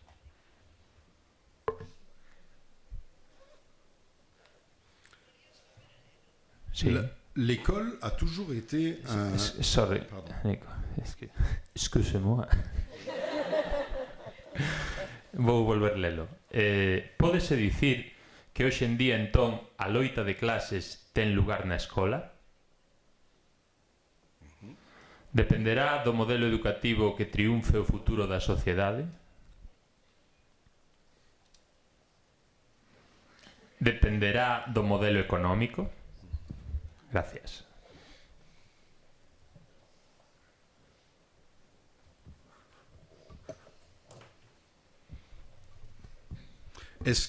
Première question, est-ce que l'école est un champ de lutte de classe? Et la réponse est évidemment oui. Est-ce que c'est nouveau? La réponse est non. Ça ne date pas d'aujourd'hui. L'école a toujours été un champ de lutte de classe. Mais les luttes n'ont pas toujours porté sur la même chose. Je ne sais pas si c'est le moment de se lancer dans une histoire des fonctions de l'éducation sous le capitalisme, mais au XIXe siècle, la première fonction de la scolarisation des enfants du peuple, ça n'a pas été de former de la main-d'œuvre. La toute première fonction, ça a été de socialiser, d'éduquer. Parce que le machinisme, au début du XIXe siècle, avait détruit les lieux traditionnels de socialisation, la grande famille rurale, l'apprentissage dans les villes. Et on assistait à une masse d'enfants qui n'avaient plus aucune forme de socialisation et qui n'allait jamais acquérir la discipline de vie dont on avait besoin pour en faire des citoyens et des travailleurs disciplinés, réguliers. Et c'est pour leur inculquer les règles de base de la vie en société, par des cours de morale ou de religion, par aussi l'apprentissage de la lecture, de l'écriture, la connaissance du système des poids et mesures, un peu de calcul. C'est pour ça d'abord qu'on a envoyé les enfants à l'école au début du XIXe siècle. Et puis dans la deuxième moitié du XIXe siècle, on a découvert que l'école pouvait encore servir à autre chose. Face à la montée en force de la classe ouvrière, rappelez-vous la Commune de Paris en 1870, face aussi aux dangers croissants, aux menaces croissantes de guerre entre grandes puissances en Europe ou au-delà de l'Europe, on s'est dit, tiens, l'école, elle pourrait peut-être servir à discipliner les citoyens et les fusils. Discipliner les citoyens, ça veut dire leur inculquer l'amour de la patrie, l'amour des institutions en place.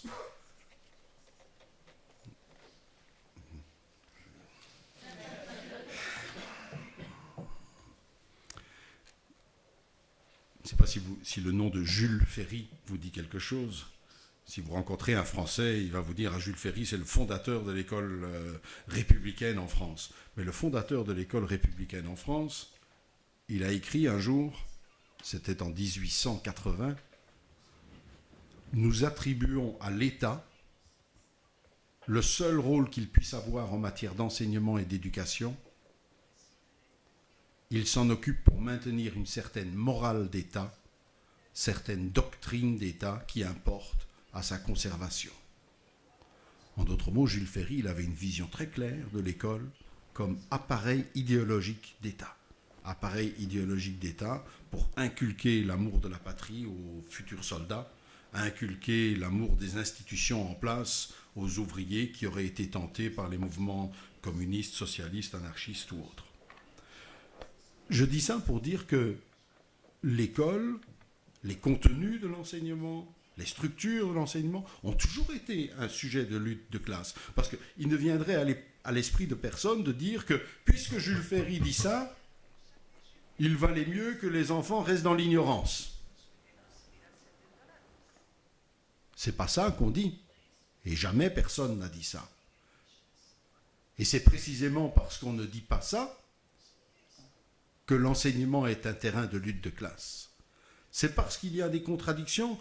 Comment peuvent-ils à la fois inculquer l'amour de la patrie en enseignant l'histoire, la géographie, mais sans en même temps donner à ceux qu'ils espèrent ainsi disciplinés des armes, des savoirs qui peut-être un jour pourront se retourner contre le système. Moi, quand j'étais tout petit, mes parents ont été habités sont partis du Luxembourg et ils ont été habités en Belgique. Quand j'étais à l'école en Belgique, à l'école primaire, une des premières choses qu'on m'a mis dans la tête, c'est toute la géographie du Congo. Je ne connaissais pas encore la géographie de la Belgique, mais je connaissais déjà toute la géographie du Congo. Je savais quelles étaient les richesses minières, je savais quelles étaient les richesses agricoles. Et pourquoi est-ce qu'on m'a mis ça dans la tête? Pour bien expliquer que c'était important que le Congo reste belge. Et tout ce qu'on m'a mis dans la tête, je croyais l'avoir oublié après les examens. Et puis quand j'ai eu 18 ans et que j'étais 19 ans, que j'étais à l'université, et que j'ai rencontré les premières bêtes curieuses qui étaient des marxistes.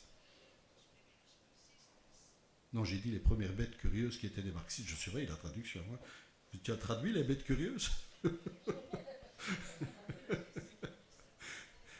Quand j'ai rencontré les premiers gens étonnants comme ça, et qui m'ont expliqué, mais tu sais, la richesse du capitalisme belge, elle a été fondée en grande partie sur l'exploitation du Congo, je me suis souvenu de tout ce qu'on m'avait appris à l'école. Je veux dire par là que le savoir Et la formation et l'éducation sont des armes à double tranchant. Les uns les conçoivent comme des instruments de domination, de formation de main-d'œuvre compétente, de consommateurs flexibles et adaptables, mais les mêmes savoirs peuvent être utilisés à des fins et peuvent parfois servir à des fins complètement différentes. Et c'est ça qui fait de l'école un enjeu de lutte de classe. S'il n'y avait pas cette contradiction, s'il n'y avait pas ces deux aspects du savoir, ben, on n'aurait qu'une chose à faire, c'est de détruire l'école.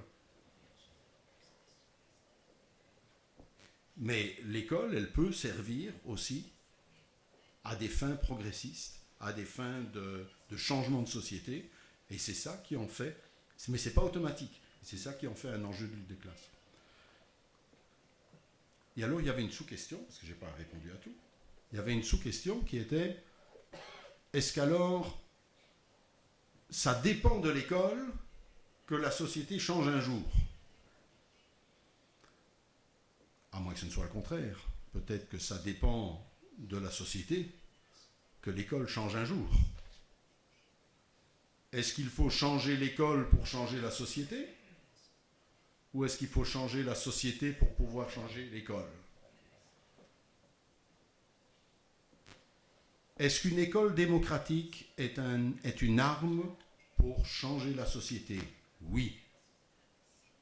Est-ce qu'on peut avoir une école démocratique dans une société qui ne l'est pas ? Non.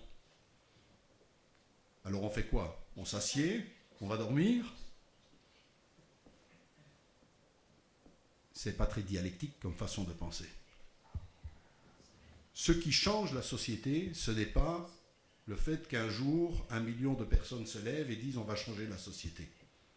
Ce qui change la société, c'est qu'il y a des gens partout, dans leurs quartiers, dans leurs usines, dans leurs bureaux, des gens qui se fâchent contre des choses qu'ils trouvent injustes et qui se mettent à lutter.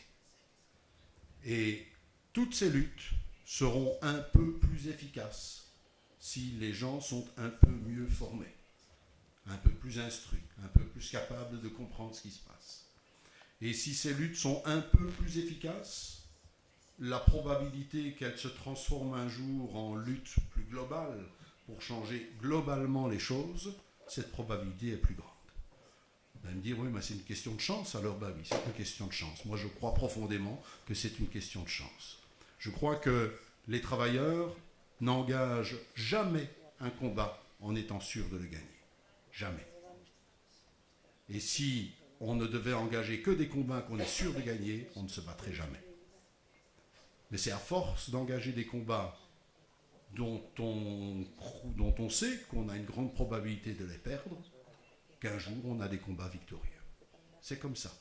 Il faut avoir le courage de se battre avec des rapports de force qui nous sont défavorables. Et l'une des choses qui change un petit peu ces rapports de force, pas tout à fait, pas fondamentalement, mais un tout petit peu, c'est l'éducation, c'est la formation, c'est le savoir. Le savoir donne un rapport de force un peu meilleur, mais c'est pas parce qu'on va avoir des travailleurs instruits et des étudiants instruits que pour autant ils seront sûrs de gagner leur lutte. Hein. C'est pas du tout ça que je vous promets. Je vous promets juste que ça joue un petit peu dans la capacité de résistance et la capacité de lutter. J'espère que j'ai répondu à la question. Enfin, j'ai répondu, j'ai donné ma réponse. Hein. Temos unha pregunta por ali atrás. Xa está? Sí. Bueno, hola, boa tarde.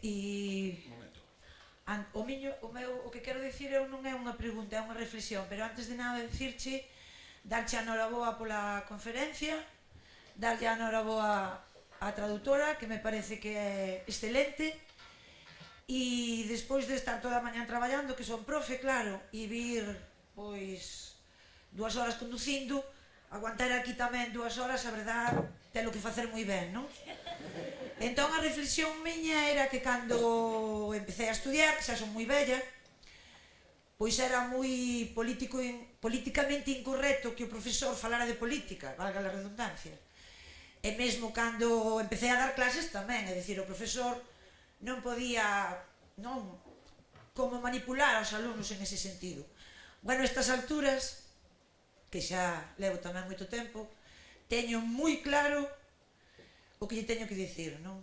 E o que lle teño que dicir un pouco é o que dixeches ti, que é todo moi triste, así moi demoledor, que estou hasta as narices del informe PISA, de los cojones, porque realmente non sei que teño que ver eu cos finlandeses, o sea, nada, absolutamente nada. Non creo que teñan os finlandeses unha lei como temos nós.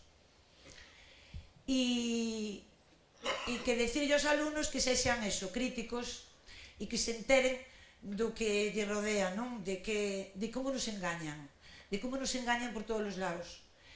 E que o máis importante é saber ler, saber escribir, sintetizar as cousas e veña pa diante, porque lo de las competencias, los estándares de aprendizaje, que estou hasta a coronilla desa palabrita de estándar, que non sei o que significa, desas programacións que nos mandaron facer, que estou hasta as narices delas, porque claro, ninguén me oi, porque a inspectora non ven e non me oi. Entón no claustro xa están hasta as narices de escuitarme, pero que necesitaba decir en outro lado, por eso vin aquí, porque realmente penso que era importantísimo que se fixera xa dunha puñetera vez un congreso para falar da ensinanza pública, que xa iba sendo hora. Eso era o que quería decir. Moitas grazas. Non sei se Nico quere complementar esta cuestión antes da seguinte pregunta.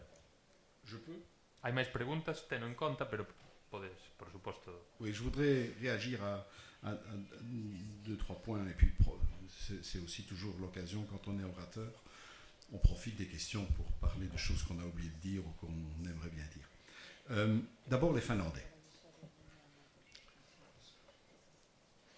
Je voudrais être un tout petit peu plus nuancé que ce que vous avez dit. Moi aussi, j'en ai parfois marre de la façon dont on nous présente la Finlande comme une espèce d'enseignement idéal qu'on n'aurait qu'à recopier pour faire quelque chose de bien. Mais je ne suis pas d'accord de dire qu'il n'y aurait rien d'intéressant à apprendre des comparaisons internationales.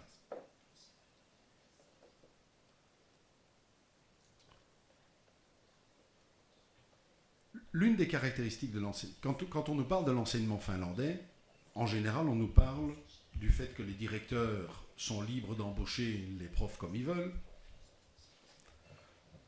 On nous parle du fait que les enseignants ont des horaires de travail très flexibles. On nous parle parfois des pratiques pédagogiques des enseignants finlandais, sur lesquelles je ne parlerai pas moi parce que je ne connais pas grand-chose. Mais ce qu'on ne nous dit jamais, c'est qu'en Finlande, 96% des élèves vont à l'école publique. Vous avez déjà entendu ça dans un journal, lu ça quelque part? On ne nous dit jamais qu'en Finlande, dans les premières années d'enseignement, le nombre moyen d'élèves par classe est de 14. Vous avez déjà lu ça dans un journal?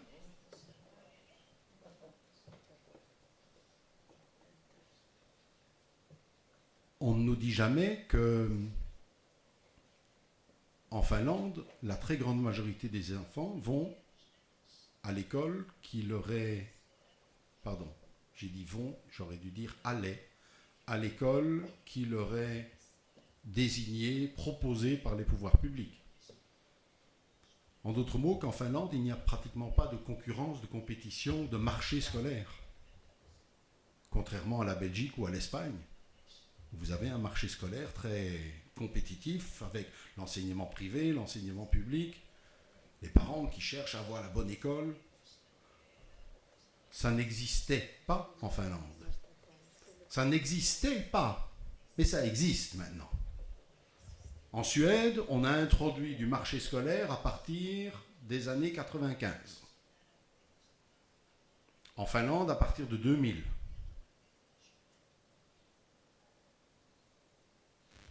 Et voilà le résultat. Bon, ça va, je vais l'en passer. Les pays qui sont à droite sur ce graphique sont ceux où les inégalités sociales ont le plus augmenté au cours des dernières années. Et les deux pays européens, ou deux des pays européens, dans le cas, sont la Finlande et surtout la Suède. La Finlande et la Suède restent aujourd'hui encore des pays avec des systèmes éducatifs relativement équitables. Mais la tendance est à l'augmentation des inégalités parce qu'ils ont introduit du marché scolaire dans leur système éducatif. Donc il y a des choses à apprendre des études internationales. Mais il faut aller chercher des choses intéressantes et pas les bêtes statistiques sur le nombre, les points moyens en mathématiques ou les points moyens en sciences qui ne nous apprennent pas grand-chose. Mais il y a des éléments très intéressants à retirer des études comparatives, en éducation comparative. Donc je suis un peu... Je comprends votre colère et je la partage, mais je pense qu'il ne faut pas jeter le bébé avec l'eau du bain. Ce n'est pas parce que l'usage dominant de PISA est désastreux, ce n'est pas parce que l'usage dominant de PISA est désastreux qu'il faut se priver d'utiliser nous-mêmes cet outil qui, par ailleurs, peut nous apprendre des choses très intéressantes. Voilà, ça c'était un point que je voulais souligner. Quant à ce qu'il faut dire aux élèves, je suppose que c'est difficile de leur dire « soyez des révolutionnaires », mais on peut quand même leur expliquer que si on veut que demain ils soient des citoyens d'une société démocratique, il faut alors qu'ils se donnent, eux, la peine d'acquérir les connaissances qui leur donneront force pour comprendre ce qui se passe dans cette société.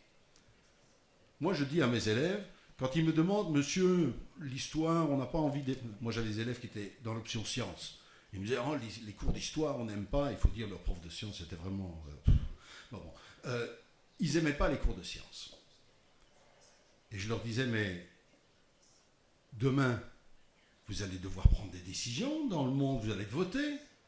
Moi, je ne veux pas qu'on donne le droit de vote à des gens qui ne comprennent rien à la société dans laquelle ils vont vivre. Alors, je préfère une bonne dictature. Si c'est pour donner le droit de vote à des gens qui ne comprennent pas les enjeux de la société sur le plan de l'environnement, sur le plan des menaces technologiques, sur le plan des rapports culturels, etc., sur le plan de l'histoire. Et donc, moi, je vais plus loin que de leur dire « libérez-vous ». Je ne leur dis pas simplement « vous avez le droit d'apprendre ». Je leur dis « vous avez le devoir d'apprendre ».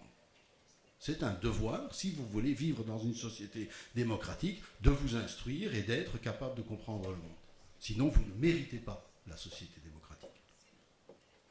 Et c'est vrai que si j'allais jusqu'au fond de ma pensée, je leur dirais aussi que, de toute façon, cette société-ci n'est pas démocratique. Mais ça, c'est une autre discussion.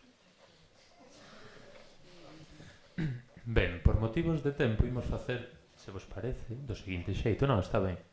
Imos ler unha cuestión que hai por aquí.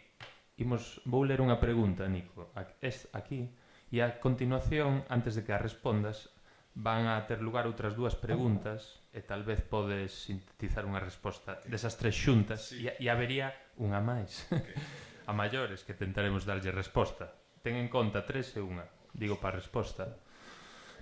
Ben, por aquí din é a falta de introducción das teorías económicas e dos intereses do mercado na escola unha das partes da tiranía do capitalismo sobre as persoas? Esa é unha das cuestións. Agora... Sí. E vamoslle pasando o micrófono, xa o ten, que vai preguntar a continuación. Ben, é a falta de introducción das teorías económicas e dos intereses do mercado na escola unha das partes da tiranía do capitalismo sobre as persoas?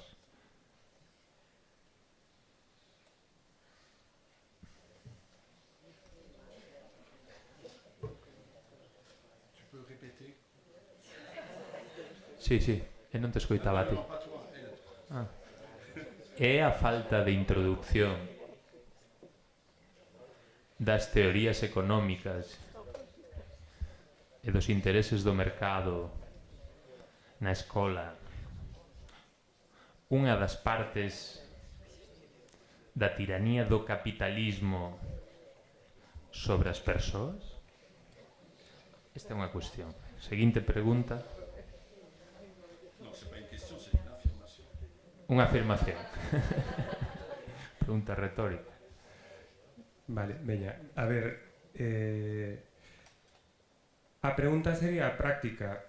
Quen debe facer ou que actores poden actuar en unha situación como esta? Quen debe facer fronte a... Eu penso sobre todo na ofensiva legislativa ou na ofensiva institucional sobre a escola,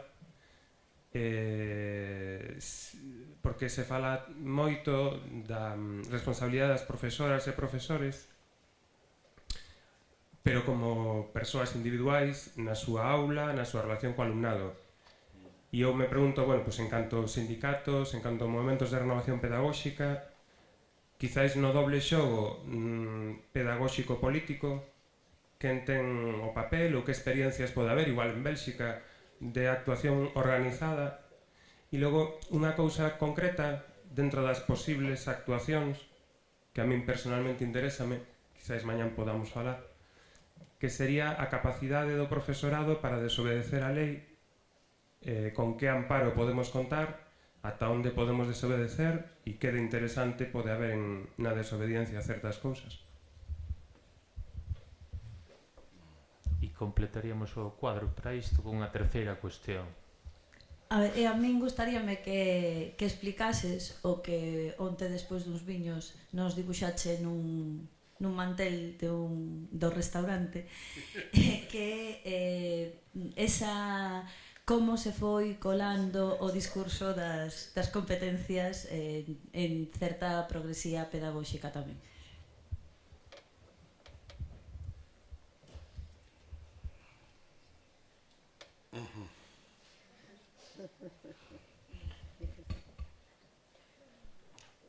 C'est pas facile les traductions. Hein.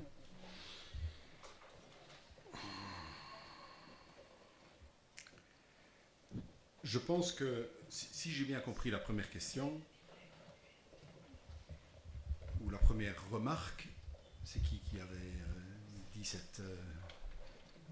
la phrase qu'il a lue, c'est de qui? Non, on ne peut pas savoir, c'est anonyme. Ah, non, ok. Si j'ai bien compris, vous demandez ou vous affirmez que l'absence d'une formation dans le domaine de l'économie à l'école est une forme d'oppression. Je suis d'accord. Mais je vais même aller un peu plus loin que ça, mais c'est peut-être ça que vous avez voulu dire. Je pense que l'absence d'une capacité de comprendre les rapports techniques et sociaux de production est l'un des grands manques de la formation scolaire depuis 200 ans. On entre dans la société en ayant appris de l'histoire, de la géographie et des choses comme ça. Mais on ne sait rien, absolument rien, des bases matérielles de l'organisation de notre société. On ne sait pas comment toutes les richesses que nous consommons chaque jour, d'où elles viennent. Elles tombent du ciel. On ne sait pas comment c'est produit.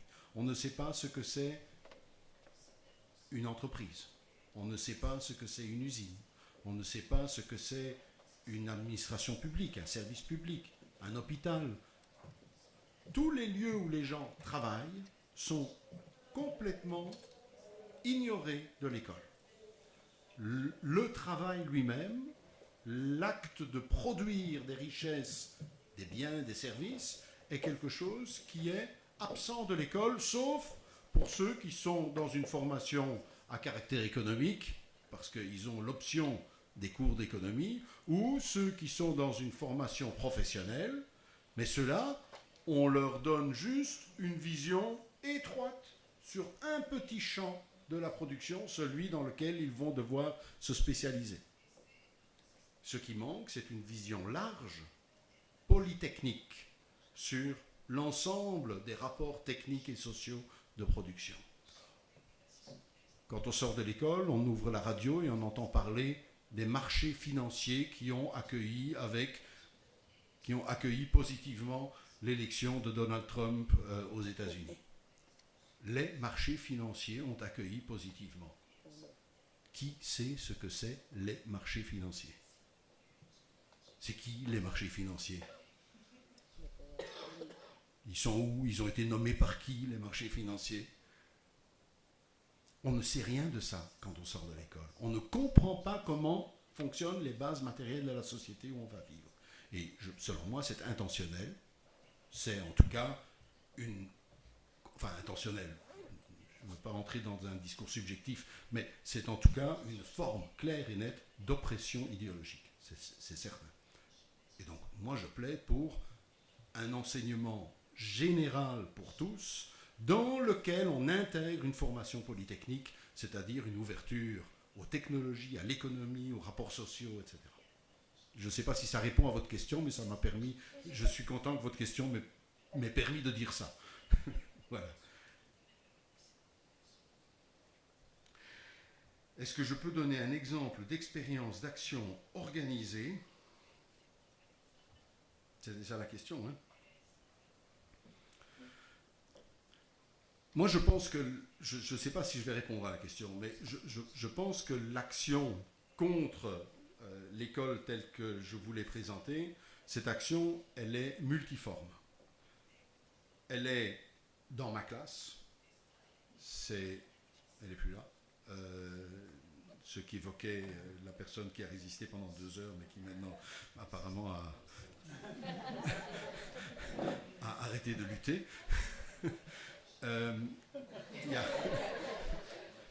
C'est embêtant, hein, les traductions, parce que les rires arrivent toujours en retard par rapport à ce qu'on dit. Vous voyez, on ne va pas s'en sortir. Qu'est-ce que j'étais en train de dire? Oui, il y a l'action au niveau de sa classe, il y a l'action au niveau de son école, de l'établissement scolaire, mais il y a aussi les formes d'action organisées qui peuvent être dans les syndicats. Mais là, je vais laisser Loïs répondre si c'est à lui que s'adresse la question. Même si moi aussi j'ai été délégué syndical, j'ai été militant syndical, c'est un des champs de lutte, mais il y a aussi l'action pédagogique. On peut s'associer dans des mouvements pédagogiques, des mouvements de réflexion critique sur les contenus, sur les pratiques d'éducation.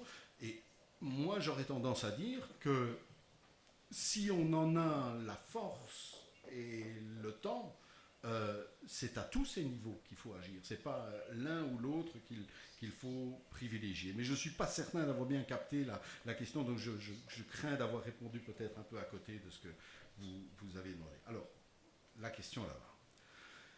On a eu hier soir une discussion dans...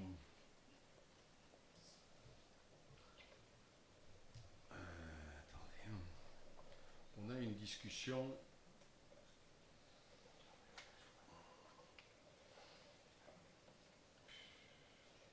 à table, après 2-3 verres de vin, sur la différence entre l'approche par compétences et les pédagogies ou les didactiques constructivistes.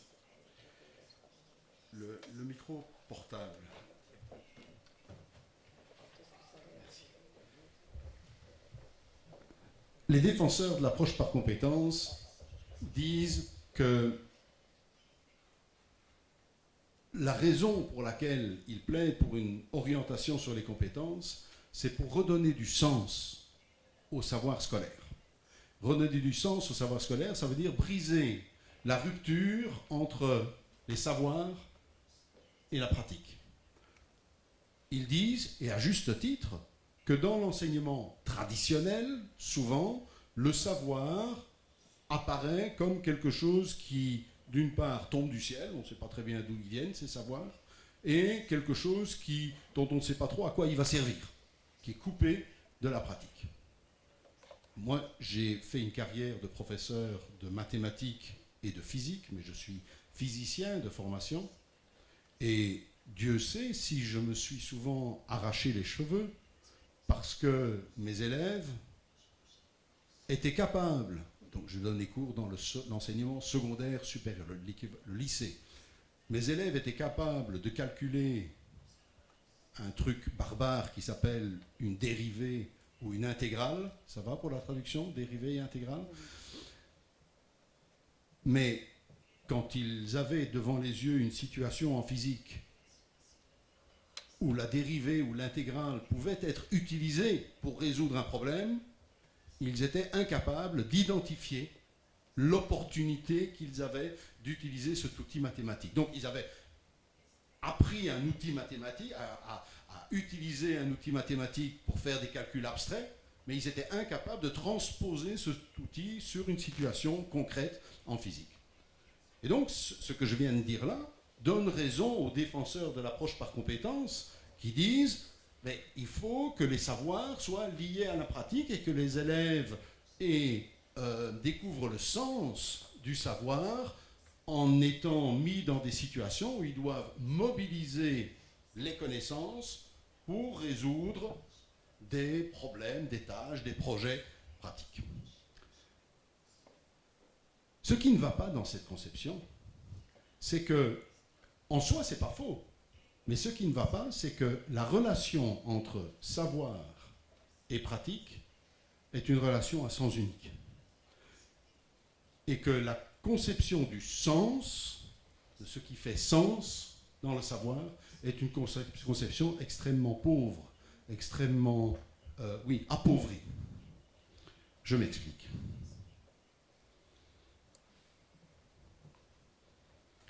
Il y a deux sortes de connaissances. Les connaissances empiriques, ce sont des faits, et les connaissances théoriques, ce sont des constructions. Les connaissances empiriques, elles naissent de l'observation, de la pratique. Dans la pratique, on observe des choses, on voit des choses. Et de cette observation naissent des savoirs qui sont directement issus de l'observation. Je constate que les ouvriers gagnent moins que les patrons. C'est un fait empirique. Et puis, je peux m'interroger. Pourquoi les ouvriers gagnent moins que les patrons?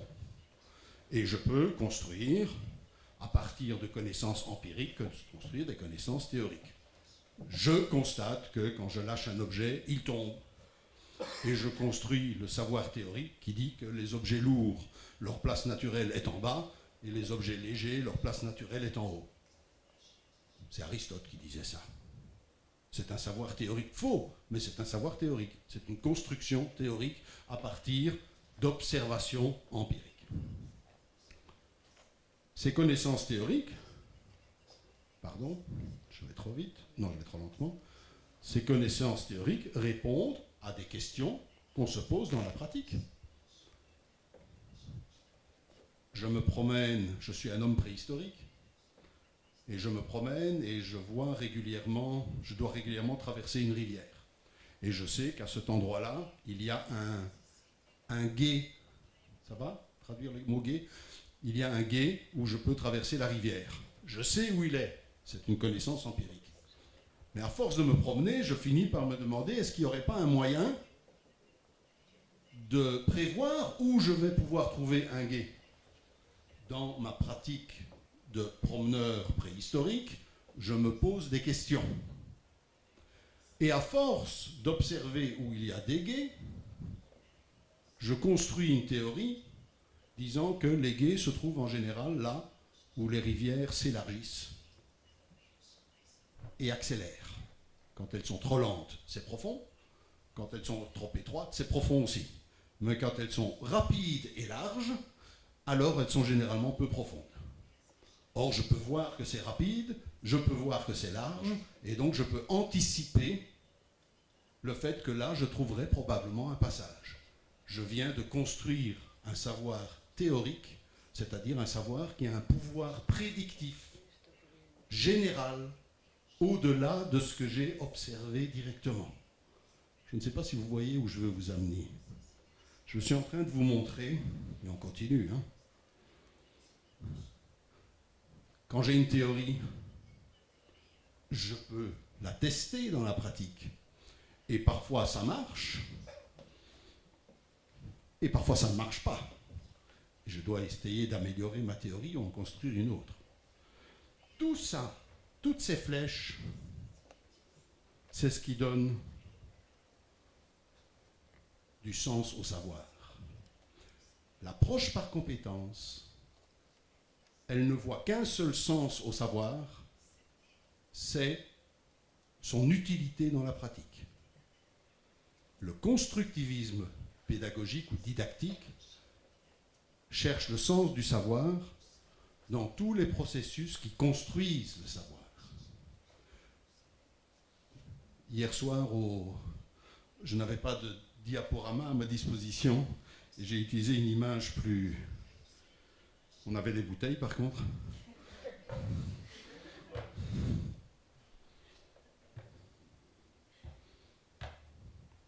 Le savoir.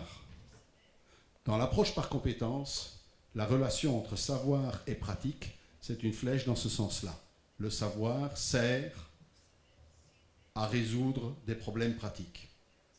Dans le constructivisme pédagogique, la pédagogie Freinet par exemple, le savoir est construit à partir de la pratique. Dans une pédagogie, on dit on va mettre les élèves au travail sur des chantiers de problèmes pour qu'ils s'exercent à utiliser un savoir, mais on ne sait pas d'où il vient le savoir, il tombe du ciel. Et puis on va l'utiliser pour résoudre des problèmes, les élèves vont s'exercer à les utiliser. Et dans le constructivisme, on met les élèves au travail sur des problèmes, pas pour qu'ils résolvent le problème, mais pour qu'à travers cette résolution, ils découvrent l'utilité et construisent des nouveaux savoirs. La différence, c'est que dans un cas, vous avez une pédagogie utilitariste, où le savoir n'est qu'un instrument au service de la pratique, et dans l'autre cas, vous avez une pédagogie que j'appellerais émancipatrice, dans lequel la pratique est un instrument pédagogique au service de la construction du savoir. Vous voyez le retournement de logique? Dans un cas, le savoir est l'objectif de la démarche d'enseignement, et dans l'autre cas, le savoir est un outil dans la démarche d'enseignement. Il y avait une question là-bas. En quelle langue?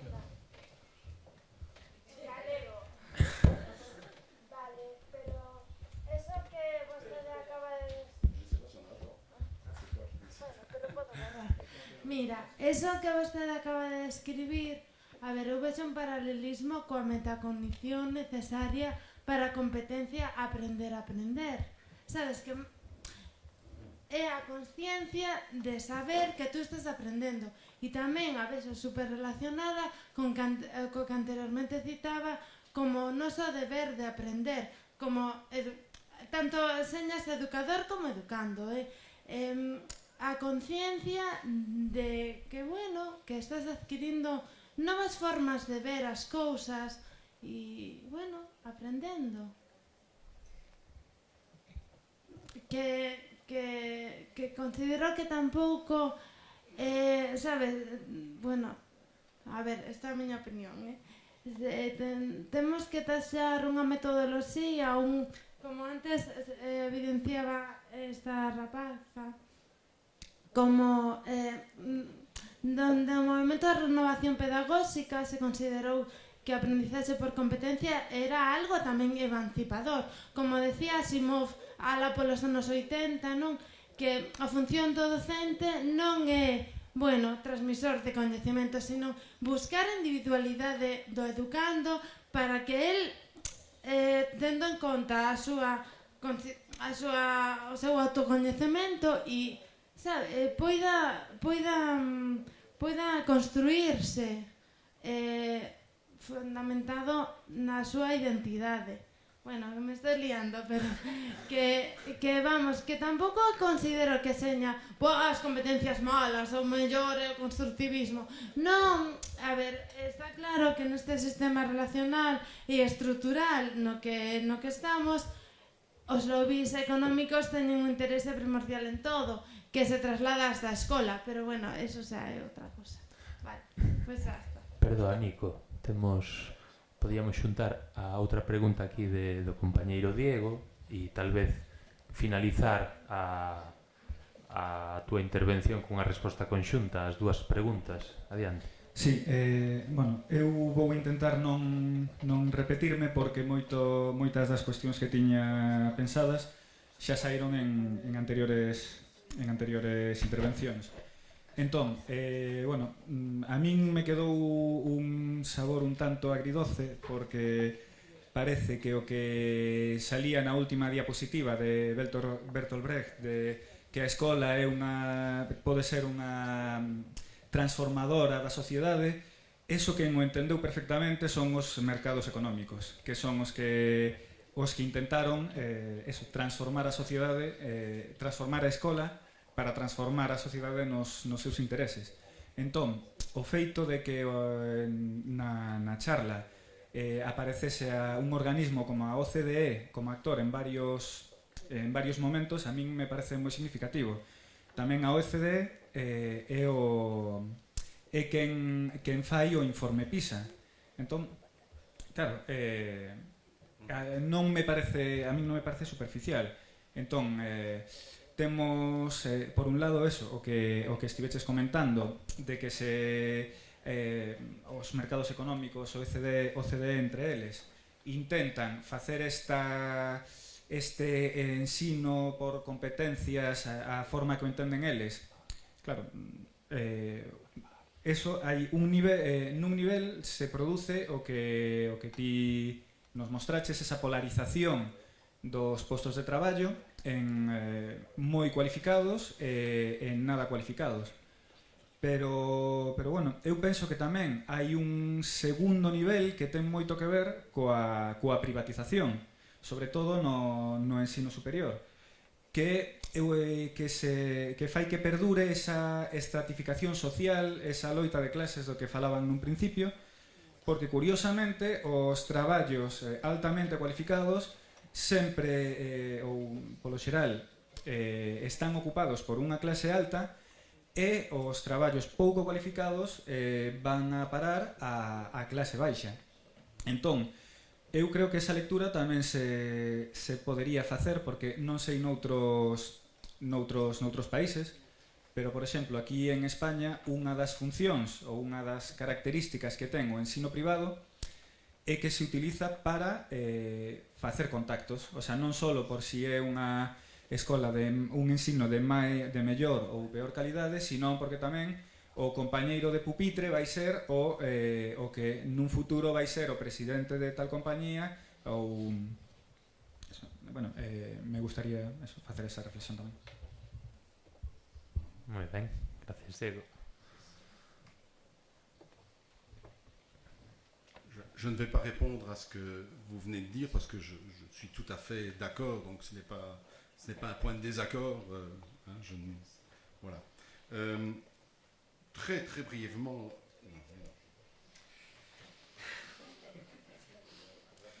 je ne le fais pas exprès, et je ne sais plus relire ce que j'ai écrit. Apprendre à apprendre et vous avez parlé de apprendre à apprendre et je ne sais plus lire ce que j'ai écrit. Bon, tant pis, apprendre à apprendre. La compétence apprendre à apprendre, pour moi, c'est une phrase creuse. Ça fait partie de ces compétences transversales qui sont, je pense, des pures spéculations. Ça n'existe pas, selon moi, la compétence apprendre à apprendre. Je peux imaginer une compétence du genre savoir communiquer dans une langue étrangère. Ça, c'est une compétence. Savoir comprendre un texte dans un domaine donné. Attention, c'est pas savoir comprendre un texte. C'est savoir comprendre un texte dans un domaine, dans un sujet, dans une discipline donnée. Ça, ce sont des compétences. Mais apprendre à apprendre, c'est pas une compétence. On peut apprendre à apprendre la physique. On peut apprendre à apprendre des maths. On peut apprendre à pratiquer un sport. on peut, etc. Là, ça a du sens. Mais la phrase générale ou l'idée transdisciplinaire, la soi-disant compétence transdisciplinaire, apprendre à apprendre, pour moi, ce n'est pas, non seulement ce n'est pas une compétence, mais c'est quelque chose qui, d'un point de vue cognitif, n'a aucun sens. Donc je ne crois pas que la compétence apprendre à apprendre soit un exemple positif de apprendre à construire des savoirs. C'est pas comme ça qu'on apprend à construire des savoirs. On apprend à construire des savoirs en travaillant sur des disciplines bien déterminées, en travaillant le cœur du sujet et pas en travaillant une généralité comme apprendre à... Bon, j'ai pas le temps de développer ça. Moi ben, ben, pois imos finalizar aquí a xornada por hoxe agradecéndovos a vosa presencia e a vosa participación. Lembrarvos tamén que as xornadas reanúdanse mañá no Salón de Actos da Deputación Provincial en San Marcos a partir das 10, estado un pouquiño antes para poder empezarmos en tempo. Tamén lembrarvos as persoas inscritas que hai uns cuestionarios por aí que poderedes cubrir non agora, que xa sei que non o vades facer, senón ao final das xornadas. E lembrade tamén, se alguén ao mellor non asinou ou, bueno, que eso, que deixa asinado a xornada de hoxe e nada máis. Vémonos mañá a partir das 10. Moitísimas grazas. E grazas a Nico tamén, un forte aplauso.